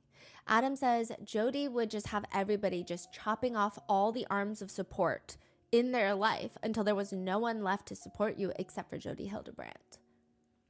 Yeah, but like, okay, you can blame Jodi all you want, but your wife believing that you are capable of doing those things, to me, is just as messed up. Like, you're my wife. You're supposed to have my back. And you let a therapist tear me down. I'm still the husband of you and the father of your children. Like, he's a better man than I am. I'll tell you that much, because I would be tearing her a new one on the internet. This would be a 35-hour video of me just talking crap. Adam says Jodi Hildebrandt is like Ted Bundy. She is completely pathological, and that lady is going straight to hell. He's not suing Jodi or going after her? No, he hopefully he will, but he thought about going after BYU. Mm-hmm. They admitted him back into the school, but he didn't have time or money to hire babysitters or time for anything at that point. He was also too traumatized to go back to BYU. I don't blame him. He thought about suing BYU. He asked, how would the settlement be paid? He asked an attorney. He deserves some money, though. If he spent hundreds of thousands of dollars, he at least should be compensated. The assistant dean of BYU, I believe. Mm-hmm. And she said it would be paid using tithes. Huh? Which is offerings from the church. And those are supposed to be used to help people that need it. And he said then he didn't want to sue. Oh, my Lord. I'd be suing. I don't care who or what it comes from. So he says Jodi's going straight to hell. And there's a road to hell, actually. It's called Hellhole Pass Road. Yeah, Hellhole Pass Road. That's the road name. It's dry. It's hot. It's like hell. The road runs through the Beaver Dam Mountains on both sides of the road. You just see mountains, dry red rock mountains and desert scrub bushes. The road is gravel. It's completely uneven, and there's usually not a lot of cars going up and down the road. I mean, one does not choose to drive up and down Hellhole Road for fun. Can you imagine like living there and you got to give directions to an Uber? Yeah, you made a wrong turn. I'm right off of Hellhole, so just do a U-turn. It's right by Satan's Grin. Back on in. Except for Jodi Hildebrandt. Oh boy. She likes to bring her niece to Hellhole Pass Road, her 14-year-old niece, and make them run up and down. What? Run up and down the road until I tell you to stop. I don't care that it's 100 degrees in Utah. You have no shade, no. Hey, that's child abuse. Water, just run. Run for your sins or you'll go to hell. Licensed therapist Jodi Hildebrandt has taken on the courageous task of helping her 14-year-old niece, Jessie, who goes by they, them pronouns, by the way. This is before Adam I like her piercings. Their piercings, sorry. 1, 2, 3. That's cool. And they got that winged eyeliner. Paul Steed. They were also interviewed by Mormon Stories. How old is Jesse Hildebrandt speaks out against Jodi Hildebrandt, 8 passengers, and Ruby Franke. Jodi Mormon Stories podcast. Wow, episode 1808. They've been really pumping them out. at the time she was much younger. not Jody, the niece? Niece, they were 14 when they first got taken in by Jodi. What about today? Today they're probably Adult, 20s. fully adults, Yes, right? yes. Okay. Now, Jodi is itching for a big project, and Jessie is her biggest one yet. Jessie is probably one of the biggest sinners that Jodi has ever laid eyes on. What is the grave sin that they committed? Being too Mormon. What? Jessie, now adult, tells Mormon Stories podcast during an interview. I've always been a very curious person, and always, I think, very challenging in I love that necklace. I have a link chain around my arm, my wrist there. That's sick. that way. So both of their parents are super religious in the LDS faith and obviously very well connected. Jodi is Jesse Hildebrandt's aunt. Jesse's father is Jodi's brother, who also happens to be an attorney. So Jesse's father is Jodi Hildebrandt's brother, and Jesse's father is an attorney. They say that they had a very typical, strict, conservative, LDS faith-filled upbringing. They say, this is talking about Jesse's mom. My mom is very docile, sweet, obedient, very efficient housewife. I mean, everything was always very clean and very organized and very efficient. I think I was kind of a wrecking ball to them, always asking why about everything. No answer was good enough, and it wasn't coming I just can't hear the word wrecking ball without picturing Miley Cyrus crashing through the screen in her music video. from a place of disrespect. It was genuinely, I didn't understand, and I was very curious about things. In Jesse's mind, this is true. The LDS faith is true. The Book of Mormon is true. Their entire family are devout LDS church members. Their logic is true. And they're thinking, I just need to find all of the supporting evidence to back it up now. I know a few people like that as well. Like, they grew up in super religious. You can't watch Marvel movies because they're not rooted in faith. And there are just certain people that grow up like that but still want to know, but why? It's not that they're trying to be mean. It's not that they're like, I don't believe in this. Hey, you're allowed to be curious. I mean, when you're a kid, you're as curious as ever, right? I mean, you're questioning everything. Every kid's why, right? That's how you learn. My parents were very cool with that. They even let me watch wrestling. That's why I'm still a fan of wrestling. I can't imagine why they let me watch Raw back in the day, if anyone knows what that is. But I thank them for it because I still enjoy it. It's just, they want to know why for everything. Yep. I feel like you're kind of like that. You always ask why for a lot of things. Yeah. And it's not that they're challenging anything. Their brain just functions in a way where they want to know the reasoning behind every single thing that's done. Every tradition, there must be a reason for it. So Jesse says, asking questions, especially maybe higher esoteric unanswerable questions or questions that point out skeletons. Why weren't black people allowed to have priesthood? Why weren't You don't want to go down that route with Jodi. She'll probably send you to Mars. they allowed to be at the church for the longest time? What about sexism? What about race? Those types of questions you don't ask. You don't talk about it. So this podcast also, are they dedicated to Mormon Stories. I believe the host, I don't think they're ex-Mormons. I think they've been excommunicated, but 2.3 thousand videos. They say it's the longest running Mormon podcast. Well, I bet with 2,000 episodes. still hold a degree of faith. I think that they just don't like the established religious aspect. So they interview a lot of ex-Mormons or current Mormons and talk about their experience with maybe things that have been happening in the church that you're not technically supposed to talk about. There was a funny clip on it was like on a sports center type thing. This kid at a baseball game had a shirt that said "I love being Mormon." But the announcer was like, "Oh, look, that's a great shirt to live by. I love being a moron. Need to get me one of those." And then the other guy was like, I'm not. So that's what I keep thinking about when I hear this. See, Yeah, they're a great resource, I think. Now, it's not like Jesse is challenging their parents for the sake of trying to prove them wrong or rebelling against the religion in a snarky teenager kind of way.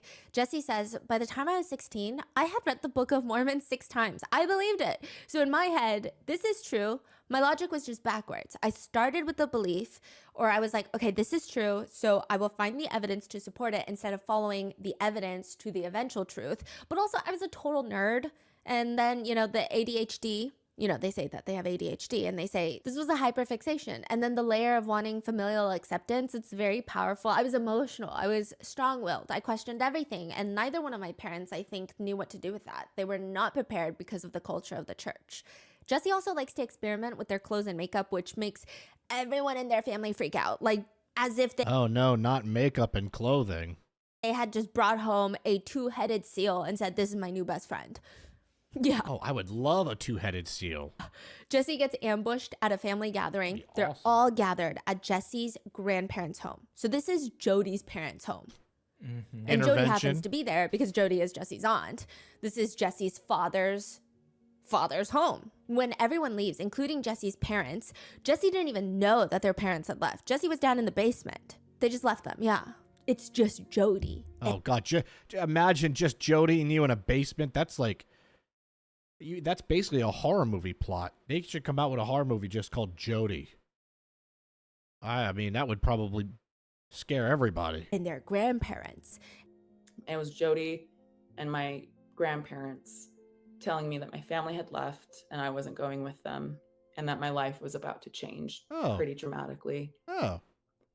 That's not terrifying. I still remember that moment That's like Hereditary, that movie. as just it's completely galvanized itself onto my soul. It was in movies when they do they zoom in and pull out at the same time, it was like that really wild kind of effect. That's how it felt. And everything changed in that moment. And they sit them down and explain that their life is going to change forever. Jesse will not be going home. Jesse will be going with Jodi, and Jodi is going to fix them. Because Jesse asked too many questions that they can't answer. Yeah. Because Jessie did winged eyeliner, so now she has to do a half mile on Hellhole Road. Make it make sense. And Jesse likes to wear strong eyeliner. I made the joke, but I sadly was right. When a joke is true, that means it's a problem. And not super feminine, modest clothing. And how do they fix Jesse? By making them sleep out on the balcony in the middle of winter. This is January in Utah. Nighttime temperatures are anywhere between 8 to 30 degrees. You could die from that. Sometimes it can be in the rural areas drop to 0 degrees. All Jesse would get to sleep on the balcony every single night would be this flimsy $5 sleeping bag from Walmart. The risk of hypothermia is significant, but Jodi does not care. She even lies to Jesse's parents, telling them that Jesse was given this high-end sub-zero type of sleeping bag. This just feels extreme. Okay, but even if you're a parent and it's like, yeah, she's sleeping outside, I don't care what sleeping bag. I don't care if it was developed from NASA themselves. My daughter is not sleeping in 1 degree weather. That's just insanity. Why are we putting a 14-year-old through this? Jodi would tell Jesse that this is the start of getting Jesse to confess to their sins and addictions. Jodi is saying, Jesse, you are in denial. You have not come to terms with how evil you are yet. Jesse has ADHD, and at the time when they were 14, it was undiagnosed. Jodi would sit there watching Jesse. If Jesse moves their hand back and forth, or if they tap their feet, Jodi would snap, look at you. Look at you. You're tapping your foot because your body is so full of shame. So much shame is in there, and it has nowhere to go in that little body. So it comes out like this, by you tapping your foot. This is all the I must have a lot of shame. Because I tap my foot all day long. shame just So, sorry, Jodi. itching to leave. Like I said, if you are angry, if you are depressed, if you are anything, it's all a result of shame. Shame is the cause. Shame is the result of sin. Sin causes shame. Shame causes mental health issues. Your body and spirit are full of shame. What I am doing for you is to make you physically so uncomfortable that it forces the sin out. Just remember a lot of this verbiage because it comes up in the next episode. This comes up when Jodi is torturing Ruby Franke's kids. I have to make you so physically uncomfortable that it forces the sin out. Eventually, Jodi moves Jesse in from sleeping out on the snow on the balcony to this little bunker of a room in the closet in Well, I mean, at least that's an upgrade at this point. Jodi's office. Maybe it's a little bigger than a closet, but no windows. It just has like a table and chair shoved inside, and they're It's like the Harry Potter closet that he was in under the stairs. there to sleep on the floor. This is going to be Jesse's life from now on. How long was that already? Like, Oh, I think they were with Jodi for years. What? How long did she sleep outside? wow. They tried running away multiple times. It wasn't until the third time that they were able to successfully break away.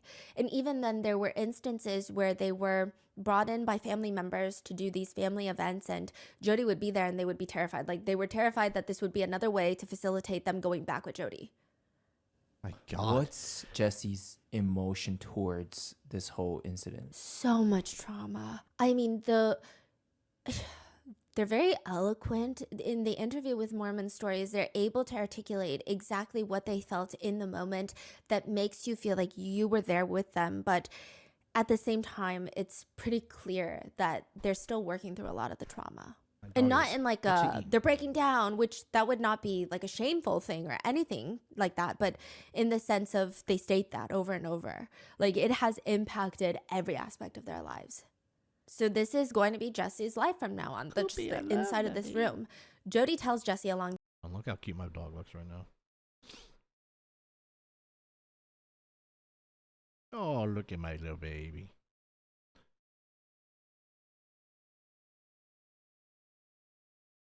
Quick dog break. Oh, you're hitting the remote. Quick baby break. Okay. the lines of, you're no longer going to school. You're not going home to your parents. As your therapist, it is my duty to fix you. You're going to live and work here full time. But the first rule number 1, you are not allowed to leave this room. All you can do every single day is write your sins out on a piece of paper, and every day you will tell me what you have written because I need to get the sin out of you. I'll tell you, Jodi would love I Write Sins, Not Tragedies from Panic at the Disco. Jesse doesn't even know what other sins to come clean about. Jesse has told Jodi a few things, the reasons for them being taken to Jodi. One of them included that they had kissed a girl before. Uh-oh. Which is like a huge thing, I I was guess. gonna say, you know, Jodi's gonna. So it's you know, not like that. Jesse is uncooperating, which even then, this is sick and cruel. Jesse just doesn't know what else to write down. So Jesse's sitting there trying to think, and they're trying to think back to every single living action that they have And ever. what could you? I had too much butter today. It raised my cholesterol. I told a bird to F off because it swooped down at me. Like, what? done in their entire lives. I mean, maybe once while drinking from a public water fountain, they accidentally pressed 2 seconds too long. Like, they're thinking that hard. Like, is there anything that I've done that I'm preventing the evil from coming out of my body? Jesse's sitting there writing down, one time I lied to my best friend Scotty. Like, just the stupidest things. These are the types of things. And at the end of the day, Jodi walks in, snatches the paper out of their hands, reads it out loud, and makes Jesse get on their hands and knees, beg for forgiveness while I read all of your sins back to you. When she's done reading the piece of paper out loud, she looks at Jesse, who is still on their knees. No, that's not it. This isn't it. There is more, and I need to know there's more. I know you've had multiple abortions. What?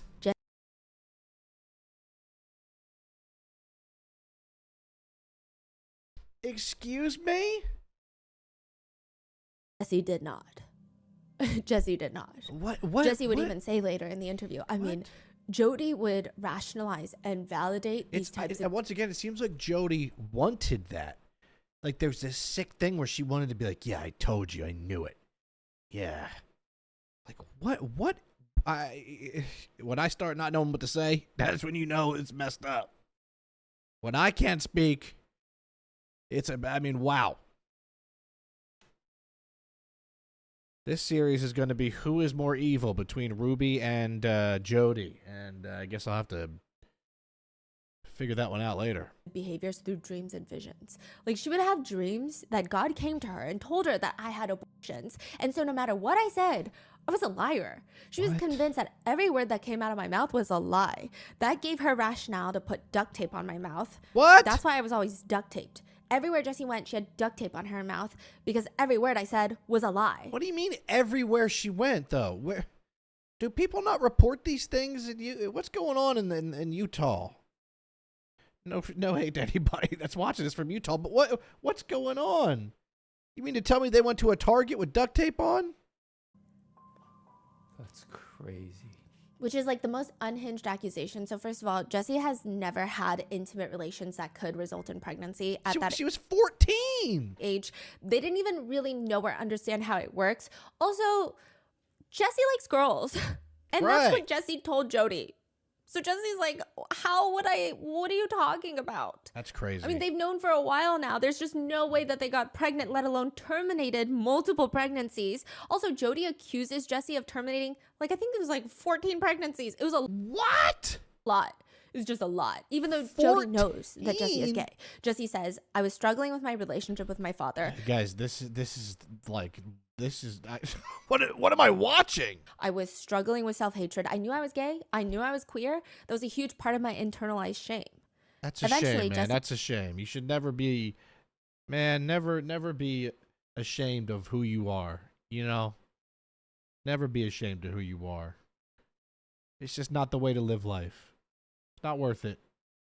And don't let people that shame you, like a Jodi out there, take away your light. Let me tell you that right now. No matter what it is that, you know, that you're going through, or that you are, or that somebody may say is not morally correct or not this or this, man, F them. It's your life, you know? You live your life. You let other people live theirs, right? That's what I always say. I don't care what anybody is, unless it's something crazy illegal, okay? But Ryan, what if they're a murderer? Okay, you know what I mean. Now, nobody probably said that. And I'm sorry, you don't sound like that. You have a beautiful voice. He learns that the only way to even get Jodi to calm down is to just make up things. And this is going to become really important in part 4, the final part of this episode, because Ruby starts accusing her own children of doing some heinous things. Jodi forces you to just make up sins. Wow. Like the craziest sin that you can think of, you have to say it out loud or else she's probably going to torture you. It's like no matter what they did, Jodi just wanted Jessie to be the devil. There was no way around it. You could not prove that Jessie was not the devil to Jodi. They say Jodi was convinced that I was a drug addict, that I was a sex addict. She was convinced that I had multiple terminations. She was convinced of so many beliefs. Never allowed privacy. I was never allowed privacy when using the bathroom. Wow. I had 7 minutes to shower, 2 minutes to use the toilet with the door open. I wasn't With the door open. Also, the drug addict thing. My dad, God bless him.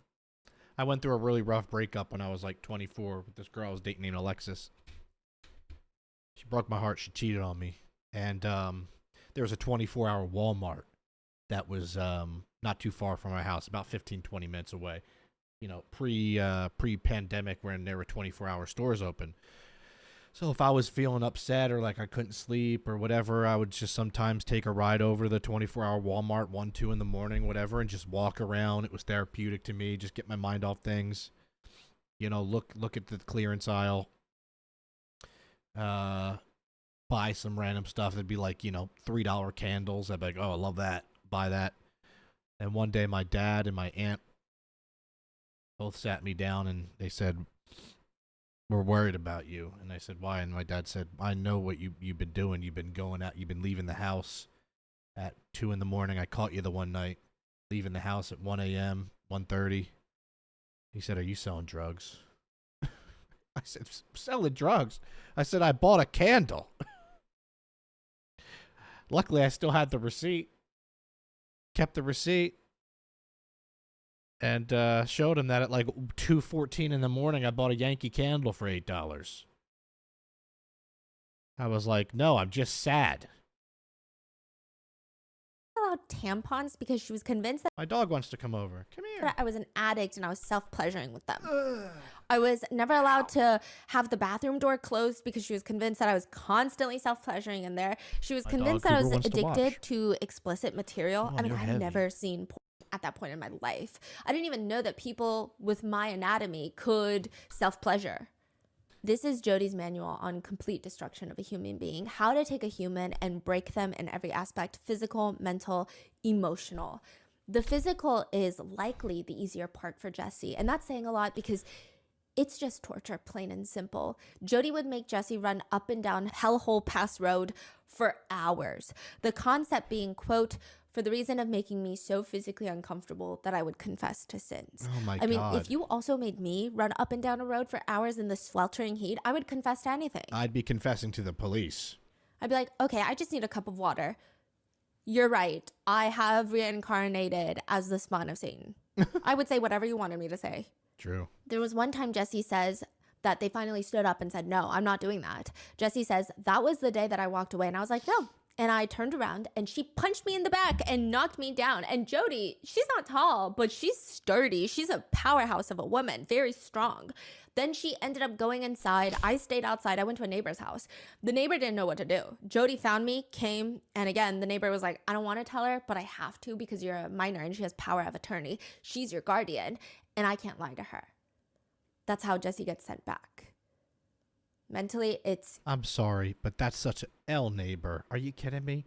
You have a teenage girl getting punched and escaping, and you're like, oh, sorry, she's the guardian. I mean, come on. confusing though. Jesse says they ran away 3 times only to end right back up at Jodi's house, and the punishment for running away would be to be blindfolded, tied up by their arms and legs, roughly thrown into the back of a car. Jesse had no clue where they were being taken. They're driving for like they would hold them hostage. hour before finally they hear the car shut off. They're in the mountains. Jesse will be forced to run up and down the mountains as repentance for running away. The worst part is it gets to the point where the torture and the life is so bad that once they're done running up and down the mountain, Jodi would start showering Jesse with praise. I knew you could do it. I knew you could repent, and my niece is still in there. Jesse says after attempting to run away 3 times, hating life, wanting to be in jail rather than with Jodi, but once they hear that little bit of praise, mentally, your brain is so starved, so desperate, it gives you a high. Like you want to work harder for praise from Jodi. That's crazy. They say in the other part, that type of abuse that I don't think is talked about as much is that 90% of the time, you're evil and horrible and wrong, and the abuse is almost unbearable. But then there are moments where you're rewarded and you're now the best thing in the world. And so after these 6 hours of running up and down the mountain, the reward that Jodi gave me of acceptance of you did it, you did the thing, it creates this cycle, which I think is already the foundation and the prerequisites of this is instilled in the Mormon church of having to earn love. That's so sad. You should be given love, especially from your family. You shouldn't have to earn it. You could say, oh, you got to earn respect with people, whatever, but love from your own family as a child, you should be given it, not earning it. Also, we are well over halfway through the video. I usually do this halfway point checkup. I just forgot. So if you're still here, thumbs up the video, please, if you haven't yet. Just a friendly reminder. 700 likes, and I will do the part 3. We hit almost every like goal ever, so I'm not concerned. Also, be sure to turn on the notifications. Click the bell, because sometimes if you don't and you're just subscribed, unfortunately, that's not enough for old YouTube. And then they won't show you videos for some time. And then you'll say, Ryan, how come you haven't posted? I post 3 days a week on here. Tuesdays, Thursdays, and Sundays. So if you're ever wondering if I posted, trust me, just come to the channel and there will be a video. But yeah, turn on notifications if you don't mind. Thank you again for 10,000. How crazy is that? I made this channel, I think, April 21st. Hasn't even been 3 months, and we're at 10,000 plus. So thank you. I appreciate it so much. And I'm sure there's a lot to comment on for this.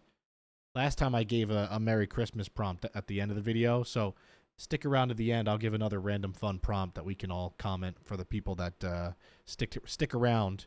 We can confuse everybody that just clicks and doesn't watch the whole thing, and then they think, what's this about? Well, You should have watched. You could have been a part of the cool club, the cool comment club. I just invented it. But that has affected my life forever, for the rest of my life. Poor girl. If I try a little harder, They didn't deserve that. if I do a little bit more, maybe they'll love me, maybe they'll accept me, maybe they'll whatever.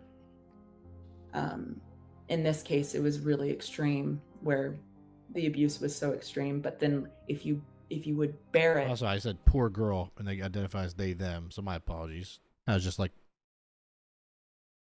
just feeling bad, but whatever they identify with, I just feel terrible for them to have to go through that.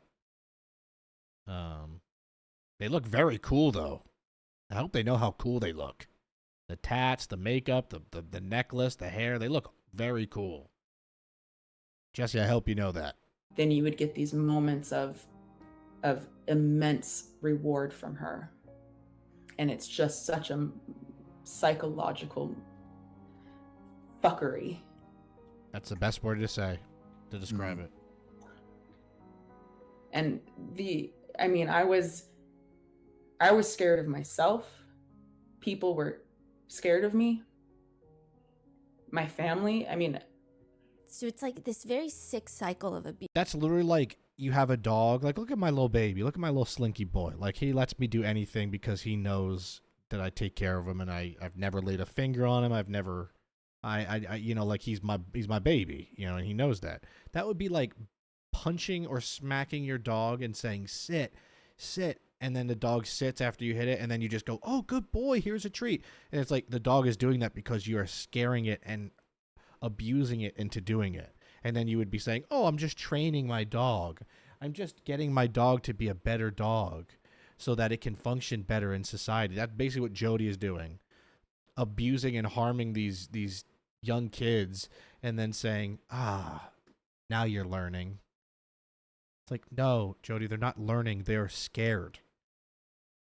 They're doing this because they're scared.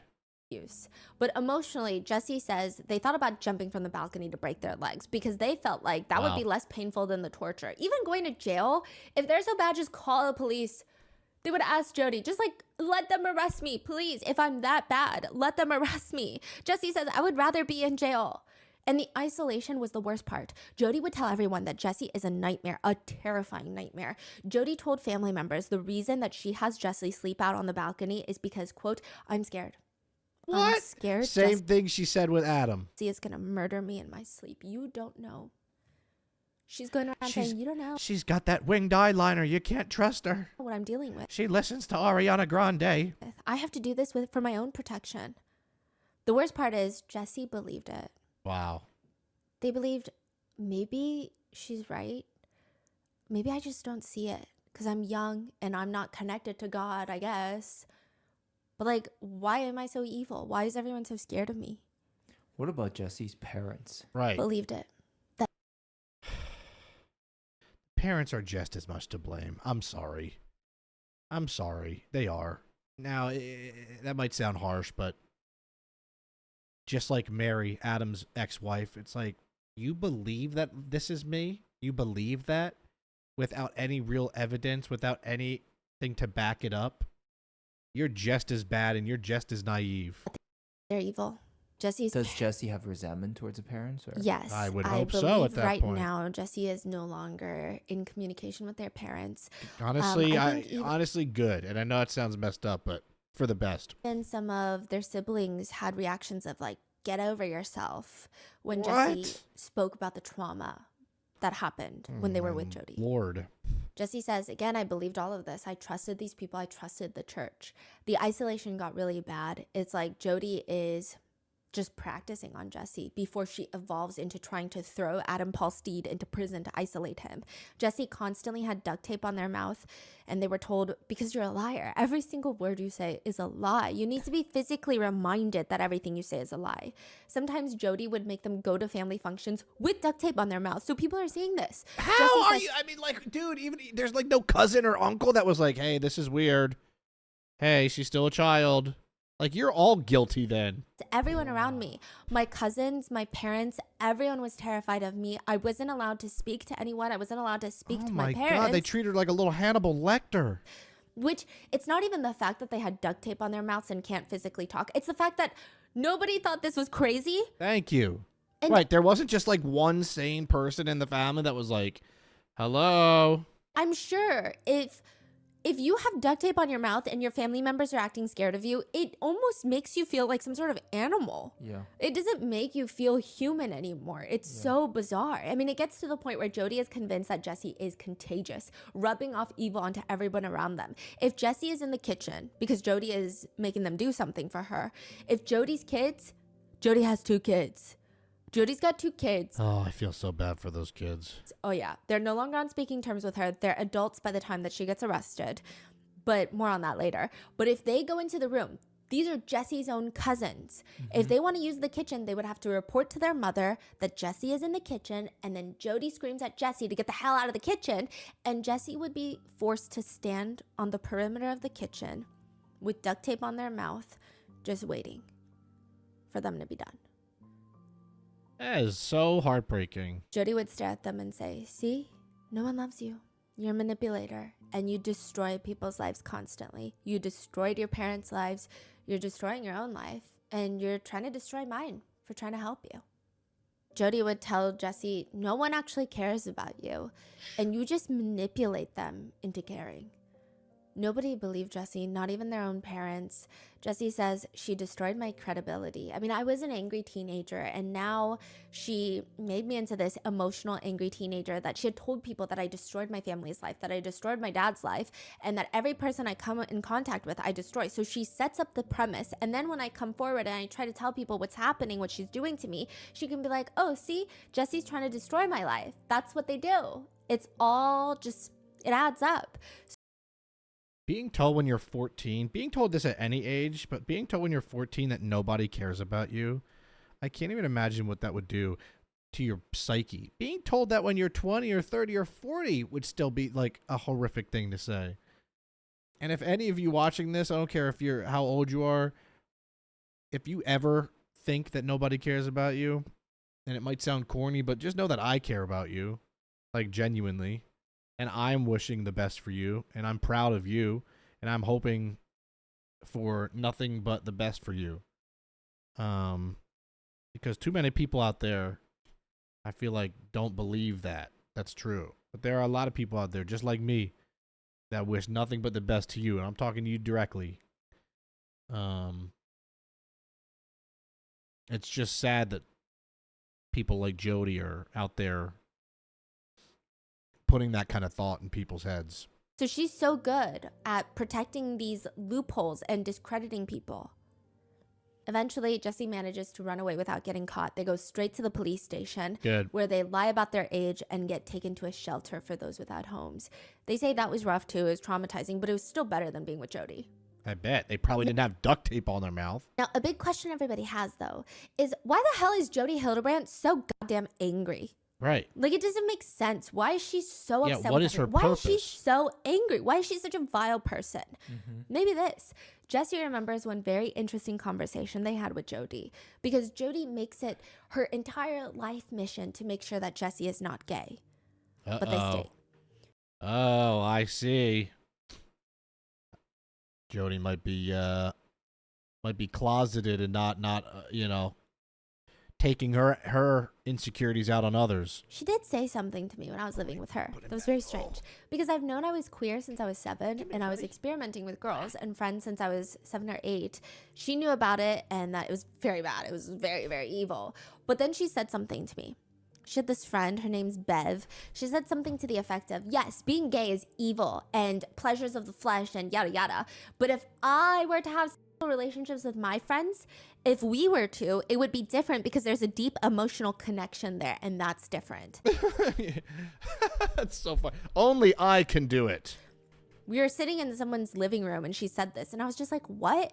Yeah, that's called being gay. Like, what do you think gay relationships are like? They have deep emotional connections. Jesse was taken back by Jodi's comment of saying that, oh, if I were to have a relation with another woman, It's fine. It's because we have this connection. Yes. And Jesse is like, that's literally called being gay. So Jesse believes Like, that no, it's not. Jodi is gay as well. Yes. Now, there's a lot of quizzes online with names like, am I gay quiz? They're all like fun, goofy. Am I gay? I bet you that's a BuzzFeed quiz. They ask, what's your favorite Beyonce song? What you order at the bar? It's goofy. It's playful. Don't take it too seriously. But to therapist Jodi Hildebrandt, it's not funny. It's not funny. This is not cute. As the world's worst life coach, Jodi will give advice to viewers who submit their life worries to Jodi. In one particular clip, she's responding to a viewer who states that she's going through her 13-year-old daughter's phone, comes across her search history where she's talking about taking a quiz. It's called the Am I Gay quiz. Jodi explains, there is no such thing as Am I Gay? And so because we all have the gift of choice, there is You can choose to be gay or not to be gay. It's like the to be or not to be. To be gay or not to be. That is the question. no such thing as am I gay? Because that takes choice away. It says I am something, period, the end. Like I didn't have choice in it. Period. It just is. And so that on its face is a lie. It's not the truth. It's a distortion. So here's the core principle that this mom needs to understand. So mom, the truth is that your daughter is a daughter of God, period, the end. She's not, I am bad, or I am fat, or I am unloved, or I am gay. All those things are lies, all of them. Which is like That's what. That's on video. the collection of words she uses there is also unhinged. All these things are lies, all of them. It's a choice. I know that people get crucified. Yeah, if you're overweight, it's not genetic. It has nothing to do with your health. It's a choice. Okay, Jodi. Okay, you know what thyroid problems are, Jodi? When you say that to the world, but that is the truth. Being gay is a choice. It's about protecting her. You are a mother. Your job is to protect your young. If there was a lion coming at your young, you would stand in between and you put Now imagine if it was a gay lion. Jodi would be terrified. the baby behind you and you would defend that child with everything you have. Well, that's what's coming at you. It is worse than a lion. It is here to snuff out the life of your child and kill her spiritually. What is? Being gay. So lesbians, you heard it here first. Your aura is stronger than a lion. Hey, there you go. Yeah, Jodi continues. I heard a song the other day called We'll Convert Your Children, We'll Convert Your Children. And it was a song about homosexuality and how they're coming for your children. It was the most evil thing I've heard. Which, side note, the entire song is tongue-in-cheek. They're singing about converting your children, that phrase, because it has always been, and still to this day, is used against the LGBTQ community. The only people that I've seen take that song seriously are both homophobic and dense up here. That's it. In another video, Jodi sarcastically says, LGBTQ. And I think there's an I now. Plus. Okay, it's another of these movements that are going on in our world that is divisive. I mean, I work with 3 people every day, and not every day, but probably once a week, somebody says a word like Cisgender was the last word I learned. I'm like, what in the heck is that? it's just a made-up word that someone placed meaning on. Because of what happened with Adam Paul Steed, Jodi actually does get her therapy license suspended briefly. That's the only negative thing that comes out to what she's done to Adam, ruin his life completely, shatter and disassemble his entire family and re-traumatize him. She just gets her therapy license suspended on probation for like 18 months. So she starts this new life as a life coaching business. Oh, my Lord. Of course she turns into a life coach. Yeah, I got my license suspended, so now I'll just do the same thing, but different. Everything gets more extreme in her beliefs. The coaching business is called Connections, and she preaches about living in truth. And it's a lot more extreme than when she was a therapist, because when you're in therapy, you are still governed by certain guidelines. But as a life coach, there's no governance. Oh, so she got suspended and now she's a life coach, which Yes. A counselor. she can do whatever the hell she wants. Right? There's no regulations, because you're basically hiring someone as a life coach. They call themselves mental fitness trainers. They say, like how you would need a fitness trainer for your body, your physical body, you need one for your mental state. And it's all about living in the truth with a capital T. Living in truth and not distortion means having impeccable honesty, rigorous personal responsibility, and humility. Which, I mean, those are like really vague words. I feel like you could apply that to anything. Right. Yeah. Whereas living in distortion means you are addicted to something. That something could be as serious as drugs and alcohol, but it could also be hobbies, entertainment, receiving compliments. You could be addicted to that. You could be You know what I've been addicted to lately? Eating the Lucky Charm marshmallows. I found a 2-pound bag on Amazon of just the marshmallows from Lucky Charms. I'll tell you what. I mean, they are just delightful. addicted to mirrors. You could be addicted to driving, going on drives. I don't know if, I don't know where that came from. You are also living in distortion when you know that you are not enough.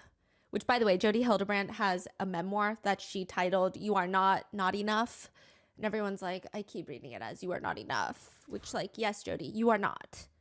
They also say I love the attitude when she gives it. that you are living in distortion when you are living in lust, which includes being sexually attracted to your own spouse.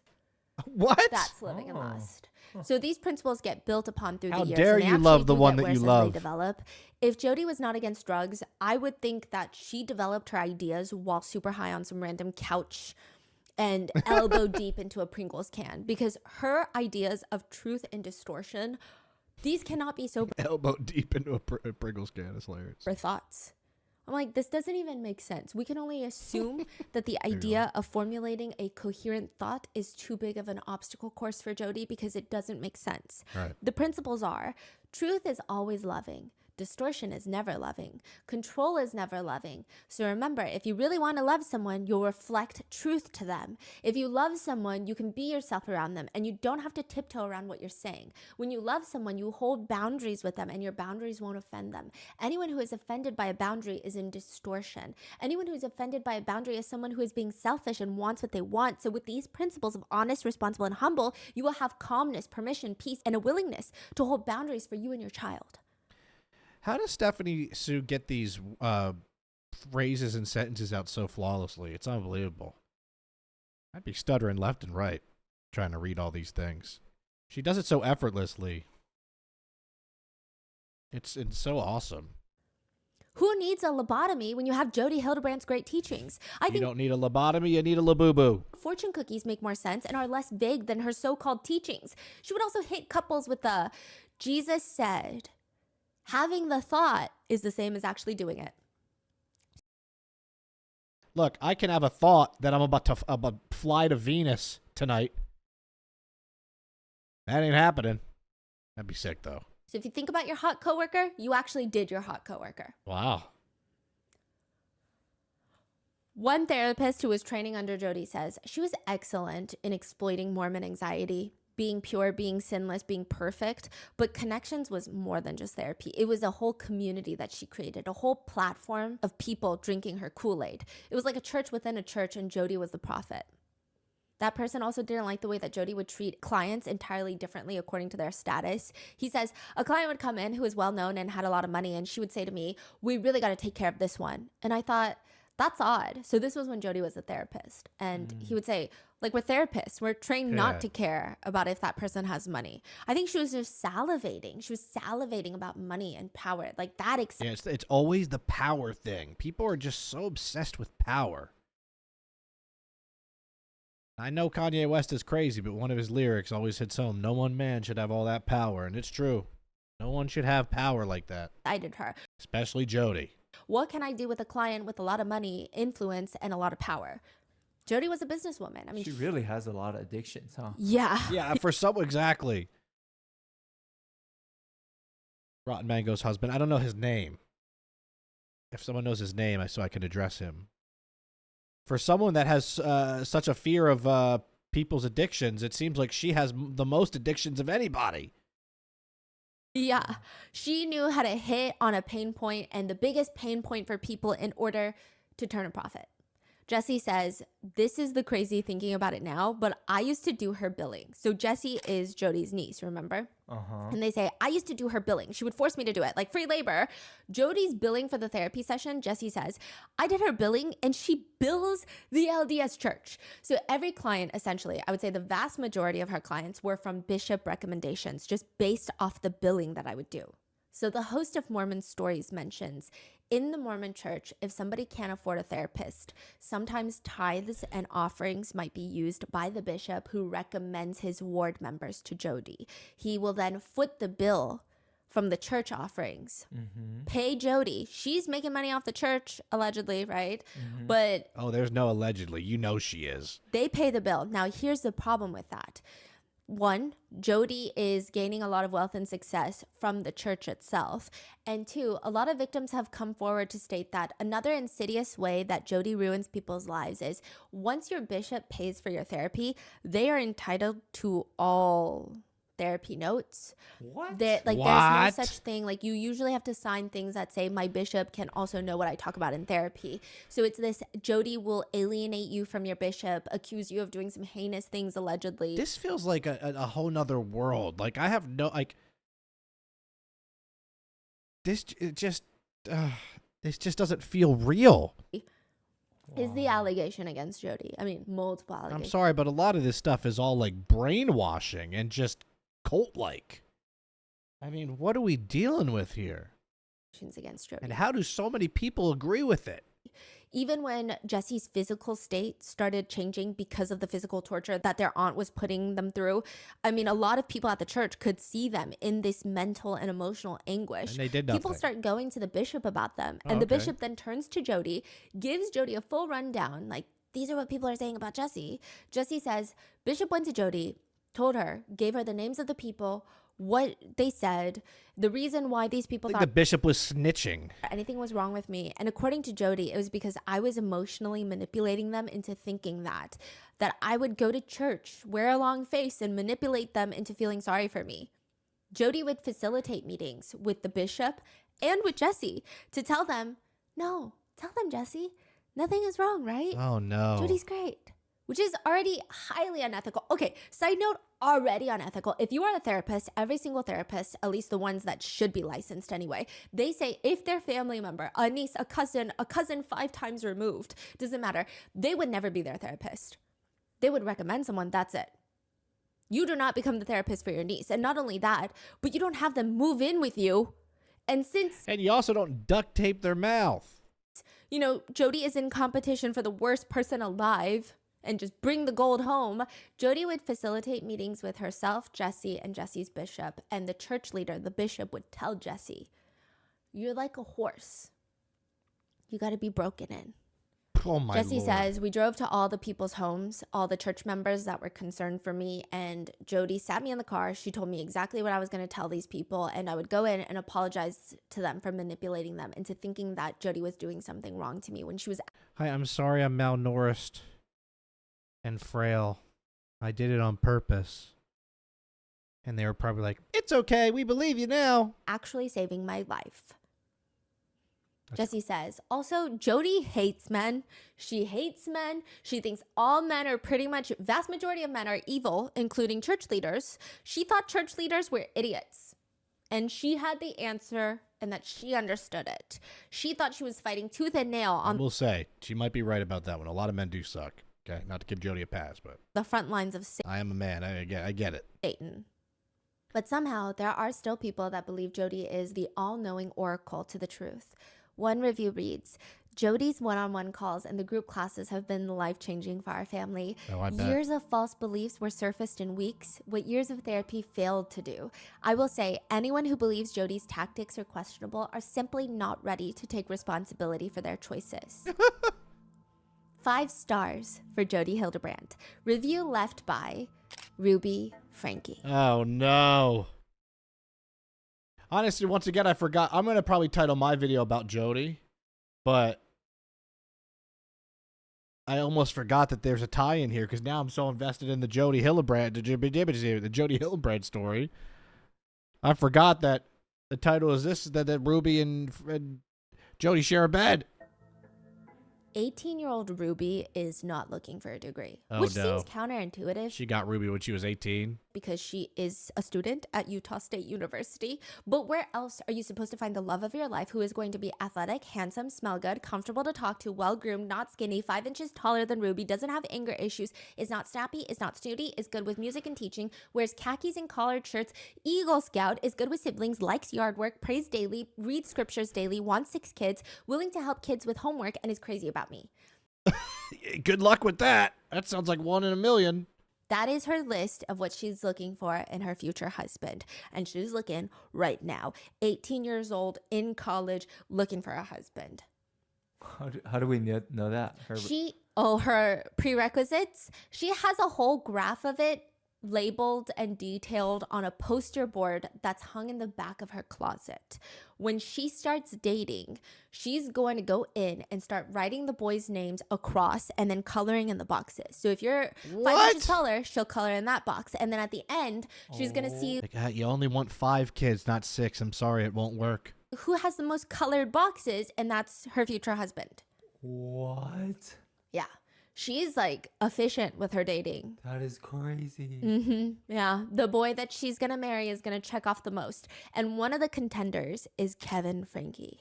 It's not the Does one of the aspects need to be very bald? most romantic meeting, but that's fine. She did not write love at first sight type of romance movie meeting on her chart. Ruby and Kevin Franke, they bump into each other at a hot dog stand At a hot dog stand. on campus. And instantly, he's a good contender. He's laid back. Ruby He asked me if I wanted sauerkraut. likes that. She wants someone to join her in life, not run her life, not lead her in life. She wants to drive the car, which also, side note, a lot of netizens have been asking, 8 passengers, then who is driving? And then a lot of netizens comment Jodi. Interestingly, Kevin is True. just as interested in Ruby as she is in him, maybe more so. He was heartbroken when he realized that while watching a movie with Ruby under the blanket, he was holding her hand.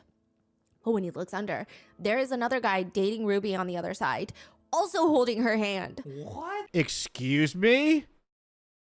He's so pissed about it, but he becomes determined. And I don't know how he knew about Ruby's little graph of dating in the back of her closet. I don't know if he stumbles upon it by accident, but once he finds it, he's ready. He jots down every single thing on that list and He's ready. Oh my God, Kevin's just as nuts.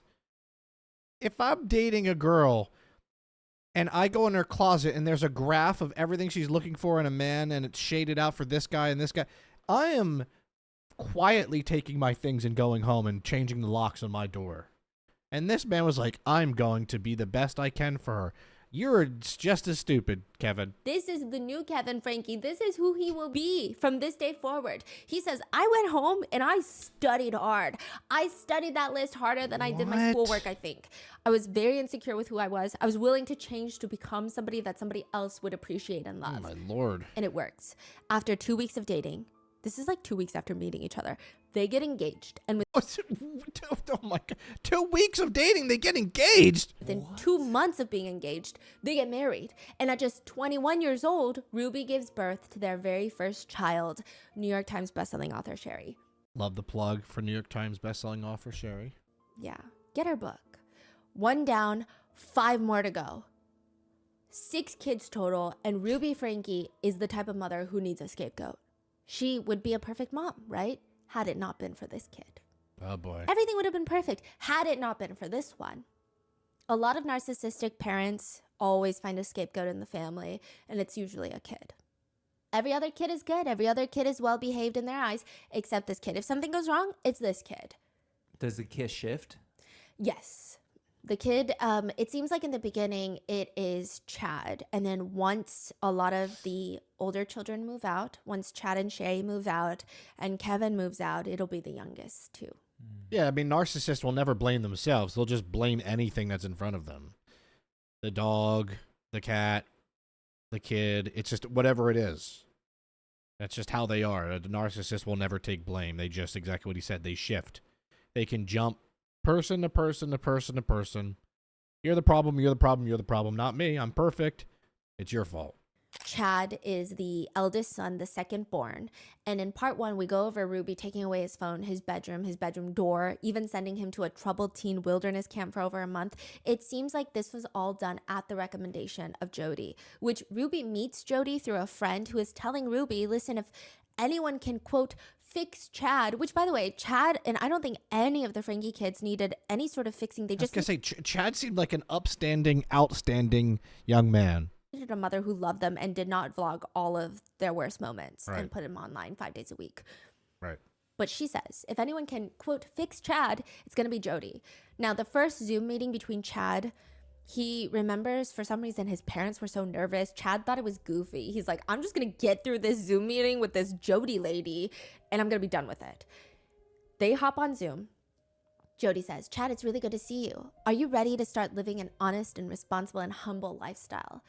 Chad says, absolutely. Let's get started. I'm so ready to live a responsible life. You're lying, Chad.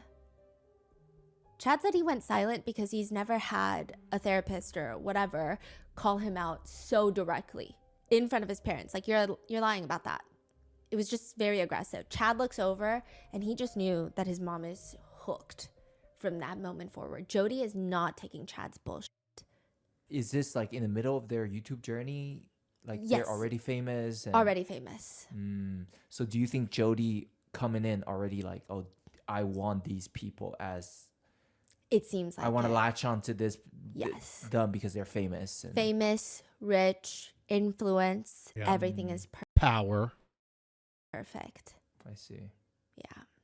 Now, after the Zoom call, Jodi reaches out to the Frankies and she tells them, look, your son Chad, he needs an outcome. He needs an outcome for the way that he showed up to that meeting. He's running circles around you guys. Immediately, they just start taking away everything. His phone, Xbox, no friends, Anasazi Not the Xbox. Wilderness Camp. He doesn't get a bedroom. Eventually, they take away football, that was honestly Chad's, he was really good at football. Really good. That he wanted to get a scholarship and just get out of there.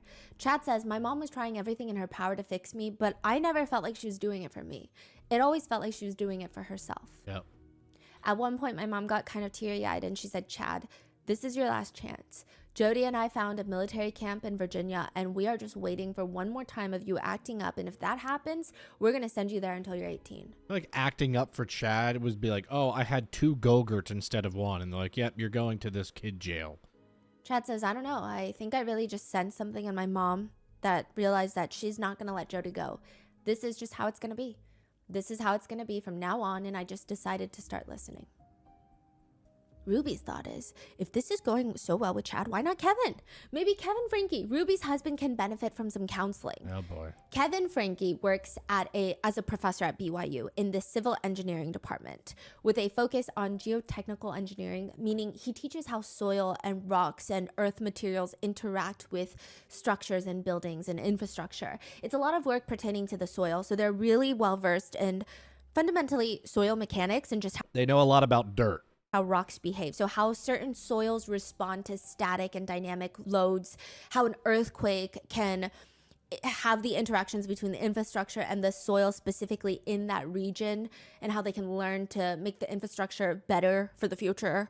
It's a lot of smart stuff. It's indisputable that Kevin Franke is academically very intelligent, but in terms of teaching, some would argue he's not very good. His Rate My Professor rating is 30% would take again with a solid 2.2 out of 5. Yeesh. One review on Rate My Professor says, he's very rude and mean. He spoke down to students in a very condescending, disrespectful manner. I truly did not have a great experience in this class. It wasn't an insanely hard class. I take schoolwork very seriously and have never had issues with a professor before Professor Franke. Hard professors are one thing, but downright rude, dismissive, and arrogant is another. Save yourself the misery if you can and take something else with someone else. Save yourself the misery is crazy. Another just reads, weird dude. Interestingly enough, another Weird dude. reads, unable to get in contact outside of class. He's very controlling and you can only have the same views that he has or you will be looked down upon. Caused me so much stress that I dropped out. Which we talked about this briefly in part 1, but Kevin does not appear to be involved in his family life. One would assume that perhaps he was using all his energy at work, but Yeah, like when he didn't know his own daughter was failing math. a lot of the students say he was impossible to get in contact with outside of class. So if he's not working, he's not with his family, what is he doing? Another rating reads, Professor Franke was rude from day one. He does not respect his students at all. He was always in a bad mood and made class miserable. He would make horrible homophobic remarks and make us students feel incompetent. His classroom felt hostile and like a prison. I hate it there. Jesus. Kevin says he started taking connections classes with Ruby, boy. group sessions. No wonder he was so damn mad. He had to deal with Jodi. Actually, the first time he went was a full seminar. Like, you know, a whole workshop. It's like one of those hotel conference rooms that you book out. Jodi's hosting it. Jodi's up on the stage, and the whole workshop is love versus lust. Jodi would say, love is giving. It's honest. Lust is about taking. It's about greed. It's about control, and you can lust over anything. If a man says he doesn't lust, he's lying. Many of them are lusting. Whether they're lusting sexually, they're being selfish. So we have a huge problem, okay? That's what Jodi's saying. Kevin leans Seems like Jodi has a huge problem with everything and everyone except Jodi. in, looks over at his wife Ruby. He's about to roll his eyes when he looks and sees that Ruby and every other person in this entire hotel conference room is laser focused. Oh boy. They're like on the edge of their seats. He whispers to Ruby, this feels like a cult, like a man-hating club. Kevin says the experience was very confusing. You know, this is a bunch of man-hating women that are just looking for excuses to tear down their husbands. And I mean, that's what it felt like to me in there. But it's confusing because there were a lot of people that I respected, a lot of people that were on that stage with microphones in hand giving testimonials of how great this was and how it changed their lives and their marriage. The seminar does come at a very vulnerable time. He says, to be honest, we were pretty lost, and Ruby believed this was the roadmap back to the place that we both wanted to go. So after The roadmap led to Hellhole Road. the seminar, she sat me down and she said, I'm concerned about our marriage, and I'd like to invite you to join a Connections men's group, which is a group of men that meet up on Zoom every week with Jodi so she can berate them about how they're ruining their lives if they ever place their eyeballs on a nude photo of a woman. In the beginning, at least, Kevin and Ruby get sucked in. He says, we both felt like there was purpose again. Even the kids felt a change. Ruby was happier. She never shouted anymore. We were really happy, like a happy family again. Clearly, very quickly, Kevin gets very into Connections. There are clips of Kevin Franke giving advice to other parents in the Connections groups. He's Gosh. sitting there right next Look how crazy that switch is. Goes from saying, yeah, this is a cult to being full-fledged in it. And that's usually how it happens. to Ruby saying things like, there's so many culturalisms today that are just being promoted and celebrated and taught from the highest towers in every part of the land that it's my job to make kids happy. It's my job to give my kids a magical childhood. It's my job to make my children smile and laugh. And it's my job to make my children successful. No. Jeez. Sherry remembers in her book, yeah, that's exactly what Ruby does. Ruby does not have time or patience for a child that wants to be happy or is even sick. So now Kevin's like buying into all of this. He's like, discipline, discipline. It's not my job to make sure that my children are emotionally stable. In the beginning, Ruby and Kevin are the stars of the new group sessions that Jodi is hosting. They become the teacher's pets, if you will, and everyone would do well to learn from them. Many victims have come forward to say that Jodi is very meticulous about how she tortures people in these group counseling sessions. You could be in a group setting with all these husbands, but if you ever admit that you have been self-pleasuring, they will pair you up with an accountability buddy. This is Accountability buddy. a non-mental health professional my that you have Lord. to text 3 times a day at the very least. Anytime you want to self-pleasure Hey, I'm not touching myself. All right, thanks. or do anything that you shouldn't be doing, even if you just briefly Hey, I'm thinking about touching myself. Hey, stop doing that. thought about it for 2 seconds, you have to tell your accountability buddy. They take a full log. They're like an accountant. Excel spreadsheet this. And then there's these confessional meetings where you meet up with your wife and Jodi and you have to confess everything to her. And if you maybe don't mention one thing on that list, the accountability buddy will rat you out. Oh And then my everyone Lord. in the group pressures the wife to punish the offending spouse in some way.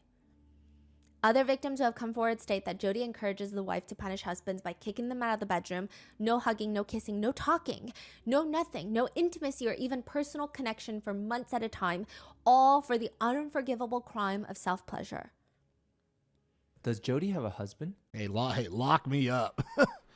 She did briefly an ex-husband for 2 years, and it was apparently a very messy divorce. I can only imagine that whatever that man went through. Now, Jodi would use that where the husband is now going through months of isolation, and it's almost like she's waiting for the husband to self-pleasure again and have a relapse. That's when she pushes the wife to kick him fully out of the house and start initiating a divorce.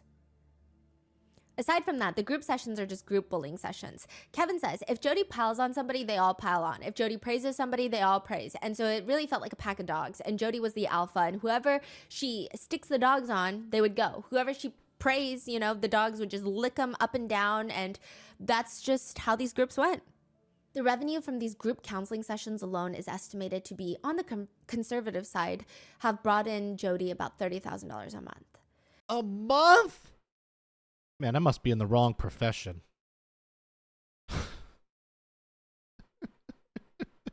Are you kidding me? Now, Kevin would start helping to lead these sessions. Yeah, he was very involved at this point. Now he's a damn teacher of this. He would talk about how he was addicted to all sorts of things, sports, his phone, work, and how he always just made his wife feel like she had to hold the house down. And it was this whole conversation he's like leading and teaching. And it seems like the only one in the entire Franke household that's really concerned, that's not a full-fledged child that's getting concerned about this, is Sherry. She's very suspicious of Jodi. Something about Jodi is cold, not maternal, but in the worst way possible. It's like the absence of any maternal energy. Sherry starts looking into who exactly Jodi Hildebrandt is, and she seems like a grifter. Honestly, like a con woman. On her website, there's packages that you can purchase. Leadership training, 6-week program, 1 person, $800. Team leadership program, $5,000. Company leadership training, $15,000. Jodi learns the reason that Jodi switched from therapy to full-blown counseling and life coaching is because, yes, there's more money, but also she's on probation. Her license was suspended.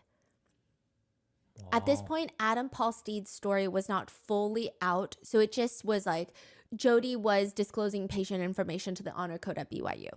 It wasn't the level that we know today. Even the way Jodi responds to criticism is alarming. In one video, Jodi demands people leave her better reviews. She starts ranting. It's confusing to me. It's like you guys like what you're getting from us, and we're saying, hey, can you please help? Can you please take 5 minutes and hit a button and go give us a 5-star review? Please? I don't understand why you won't do it. There is a link underneath every single video. I think we've had 5 people from the last time I asked, which is probably a month ago. 5 out of almost 9,000, 5 people to give us a review. That's 5. And we've had probably 50 to 75 people give us 1-star reviews. So we started with a 5, and in 3 months, we're down to like a 2. And you know, she knows every single person that gave that 1 star. She probably makes a voodoo doll for every single one of them. There is a link underneath every single video that says, give us a review. Click it and give us a 5-star review, please. I don't understand why you won't do it. Because you don't deserve it. Even if you put all of this to the side, Sherry is noticing how extreme things are getting in the house. Jodi would say extreme things like, it's extreme, but it has to be because we're surgically removing the sin. We're surgically removing the sin from your souls. May 2021, Jodi calls Ruby freaking out. She's wailing and sobbing into the phone. This is Jodi, the life coach extraordinaire, crying to her client. She tells Ruby that it's happening. It's time. The second coming, doomsday, the apocalypse. Oh, the shadow figures are coming for her. They're haunting her. They just surround her at night, all around the bed. Oh, I forgot that this episode started off with Jodi having like an exorcism. Jodi knows Satan is behind this. He has it out for her. He's the one sending them. We talked about this in part 1, but Ruby and Kevin were prepared for doomsday, the second coming. Kevin says, because we were in that state of mind where we were ready for something big to happen, we were expecting it. We just weren't expecting this. So to them, this Jodi was doomsday. Sounds incredibly rational, level-headed. Yes, of course, Satan Daddy is sending you demons at night. Satan Daddy. So they go to Jodi's house to be with her Satan while Daddy's she goes great. through these demonic possessions to give her support. So for months, the church bishop would come to help Jodi, I guess, with exorcisms, but nothing. Oh, I made that joke. That's why are all my jokes becoming real? I'm scared. Working. Bishop even suggests maybe the demons are attached to your $5 million house. Maybe you gotta leave. Which means maybe Jodi can stay with you, Ruby. Oh, no. Live with you and the rest of the Franke kids until no. she's better. Move into the Franke household. Kevin says, I was like, oh, hell no. I don't want this in my house. But I was beaten over the head with it. That's really insensitive. She's done so much to help our family. You're being selfish. She needs it. And come on. And It won't be for long. And so I relented and I was like, okay, actually, The demons can sleep in the closet, Kevin. this could be kind of fun. Let's make it fun. And she needs a vacation, so we'll just do all of this. And it turned into the moment she showed up at my house, which was just the weirdest crap started happening. He so says, the church leader told Jodi to live with Frankie? well, it was more so, I don't know how to help you. Maybe the demons are in your house. I gotta go. Bye. Oh, so Ruby just took her in. Yeah, Jodi and Ruby were like, oh, The church wanted no part in that. let's go to Ruby's house. Okay. Now, Kevin says out of nowhere, the lights would turn on and off. It sounds like people were walking inside the walls. You could feel there's spirits floating around. Kevin says he hated it, that it was weird. But he probably didn't hate it as much as Sherry hated it. I can imagine She just that. remembers her mom calling her, you have a couple of hours to take whatever you need out of your room, and Jodi's moving in. You're moving out in 2 weeks already to go to college, so I figured you only have to deal with it for 2 weeks, so it should be fine. Sherry says it was fine, but I thought it was weird that a therapist would move in with her patients. Yeah, because you're right, Sherry, because that's insane. But it gets worse. Sherry writes in her journal at the time, the house's spirits feel weird with Jodi here. Something's going on between her and my parents that we don't know about, and the whole thing is super secretive. I'm trying to spend as much time out of the house as I can. Smart. This is the desert house? No, this is the Franke house. Oh, the desert house is not Frankie's house. No, that's Jodi's house. Oh. Yeah. This is like their family home that they've been vlogging in. Okay.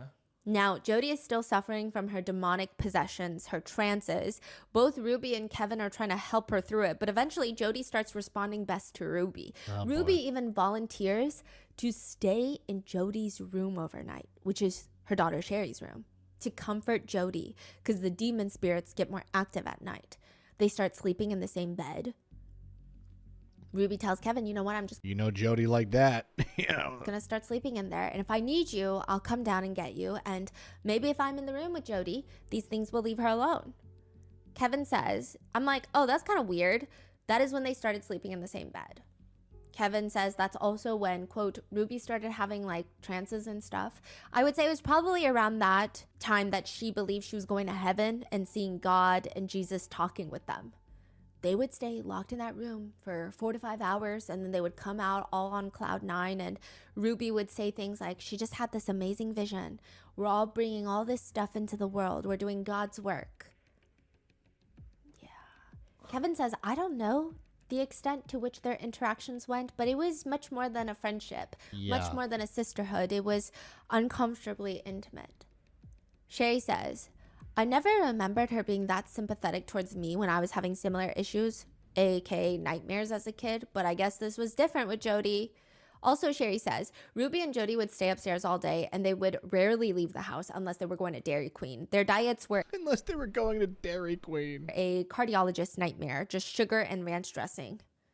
So after moving out for college, there's this very strange incident where Sherry has to go back home to get a few things from her room. She says, I pushed the door to my bedroom, and Honestly, now I'm kind of craving Dairy Queen.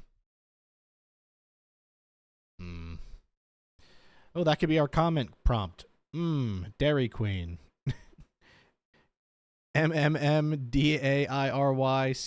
MMMDAIRYCREAM. Dairy Queen. I haven't had Dairy Queen. Why'd I say it so weird? Dairy Queen. I haven't had that in forever. Maybe I'll get a Blizzard this week. There you go. That's a good comment prompt. People be like, what is he talking about ice cream for? What could this video be? Only the true people that stay to the end understand the comments now. I looked around confused. The room was bathed I'm going to do this for every RottenMango video. It's so funny. in the soft glow of candles. The air was heavy with the scent of lavender and vanilla wafting from the massage oils in the dresser. I quickly grabbed what I needed and got And I wonder what they were doing in there. the hell out of there, feeling like They were summoning something other than demons. I just walked into someone else's honeymoon suite. The only thing missing was rose petals on the bed. That is crazy. Sherry says the whole thing was made weirder by the fact that that night, Sherry's sleeping on the couch. She can't fall asleep. It's like 5 a.m. She hears something, and she writes in her book, quote, I cracked one eye open just in time to see Ruby tiptoeing out of my room. her hair messy, Oh her my. cheeks flushed, and her robe hastily tied, heading back to the bedroom she shared with my dad, a strange smile on her face. She looked mischievous. What the hell was going on? Why was Ruby sneaking around in the middle of the night like a teenager, trying not to get caught by her parents? Were they really doing candlelit massages in my bedroom? How could all of this be happening with all of us in the house? Yeah, they were lovers. She continues, it was equal parts fascinating and horrific. Two women who preached, quote, truth while living lies, who condemned queerness very publicly in their connections videos while embodying it privately in my room, on my bed, most That's insane. likely. Later, Sherry will find notes in Ruby's computer detailing how frustrated Ruby was about having to cater to Jodi's needs for physical affection without getting anything in return. Which is a lot going on, but at the time, all Sherry is most concerned about is her family's safety. Sherry starts Googling, is my family in a cult? Oh boy. This is where I leave you with part 2. And stay tuned for part 3 and part 4. So part 3, we're going to go over if people could have seen more warning signs. Because up until the day of the arrest, they're still posting podcast episodes, like 30-minute podcast episodes. And some of what they're teaching kind of lines up to what they're journaling about the torture that was taking place. And then in part 4, we go through the arrest. Stay tuned. Let me know in the comments, what are your thoughts? Stay safe, and I will see you in the next one. Wow. My goodness. All right. Well, 700 likes for part 3. Please. We will get there, but please, I need to watch more of this. Every time I think like, oh, okay, I know what's going to happen. Then I watch this and I'm like, what's going on? Who's Adam? Is that, oh my goodness. Another banger video though from Stephanie and RottenMango. Wow. Okay, well, if you stayed to the end, you know I love you. Thank you so much for the likes, the comments, and the subscriptions. If you turn on the notifications, thank you so much. That'll help out a lot in the long run. And appreciate your time. Hope I made you chuckle a little bit. I like telling my stories and stuff. I hope you don't mind. I like sharing some personal things about my life, and if it blends in with this. So that's it for me here on Triple R, Ryan's Real Reactions. Thank you guys for 10,000 subscribers. I don't feel like I deserve it, but I appreciate it. Peace out.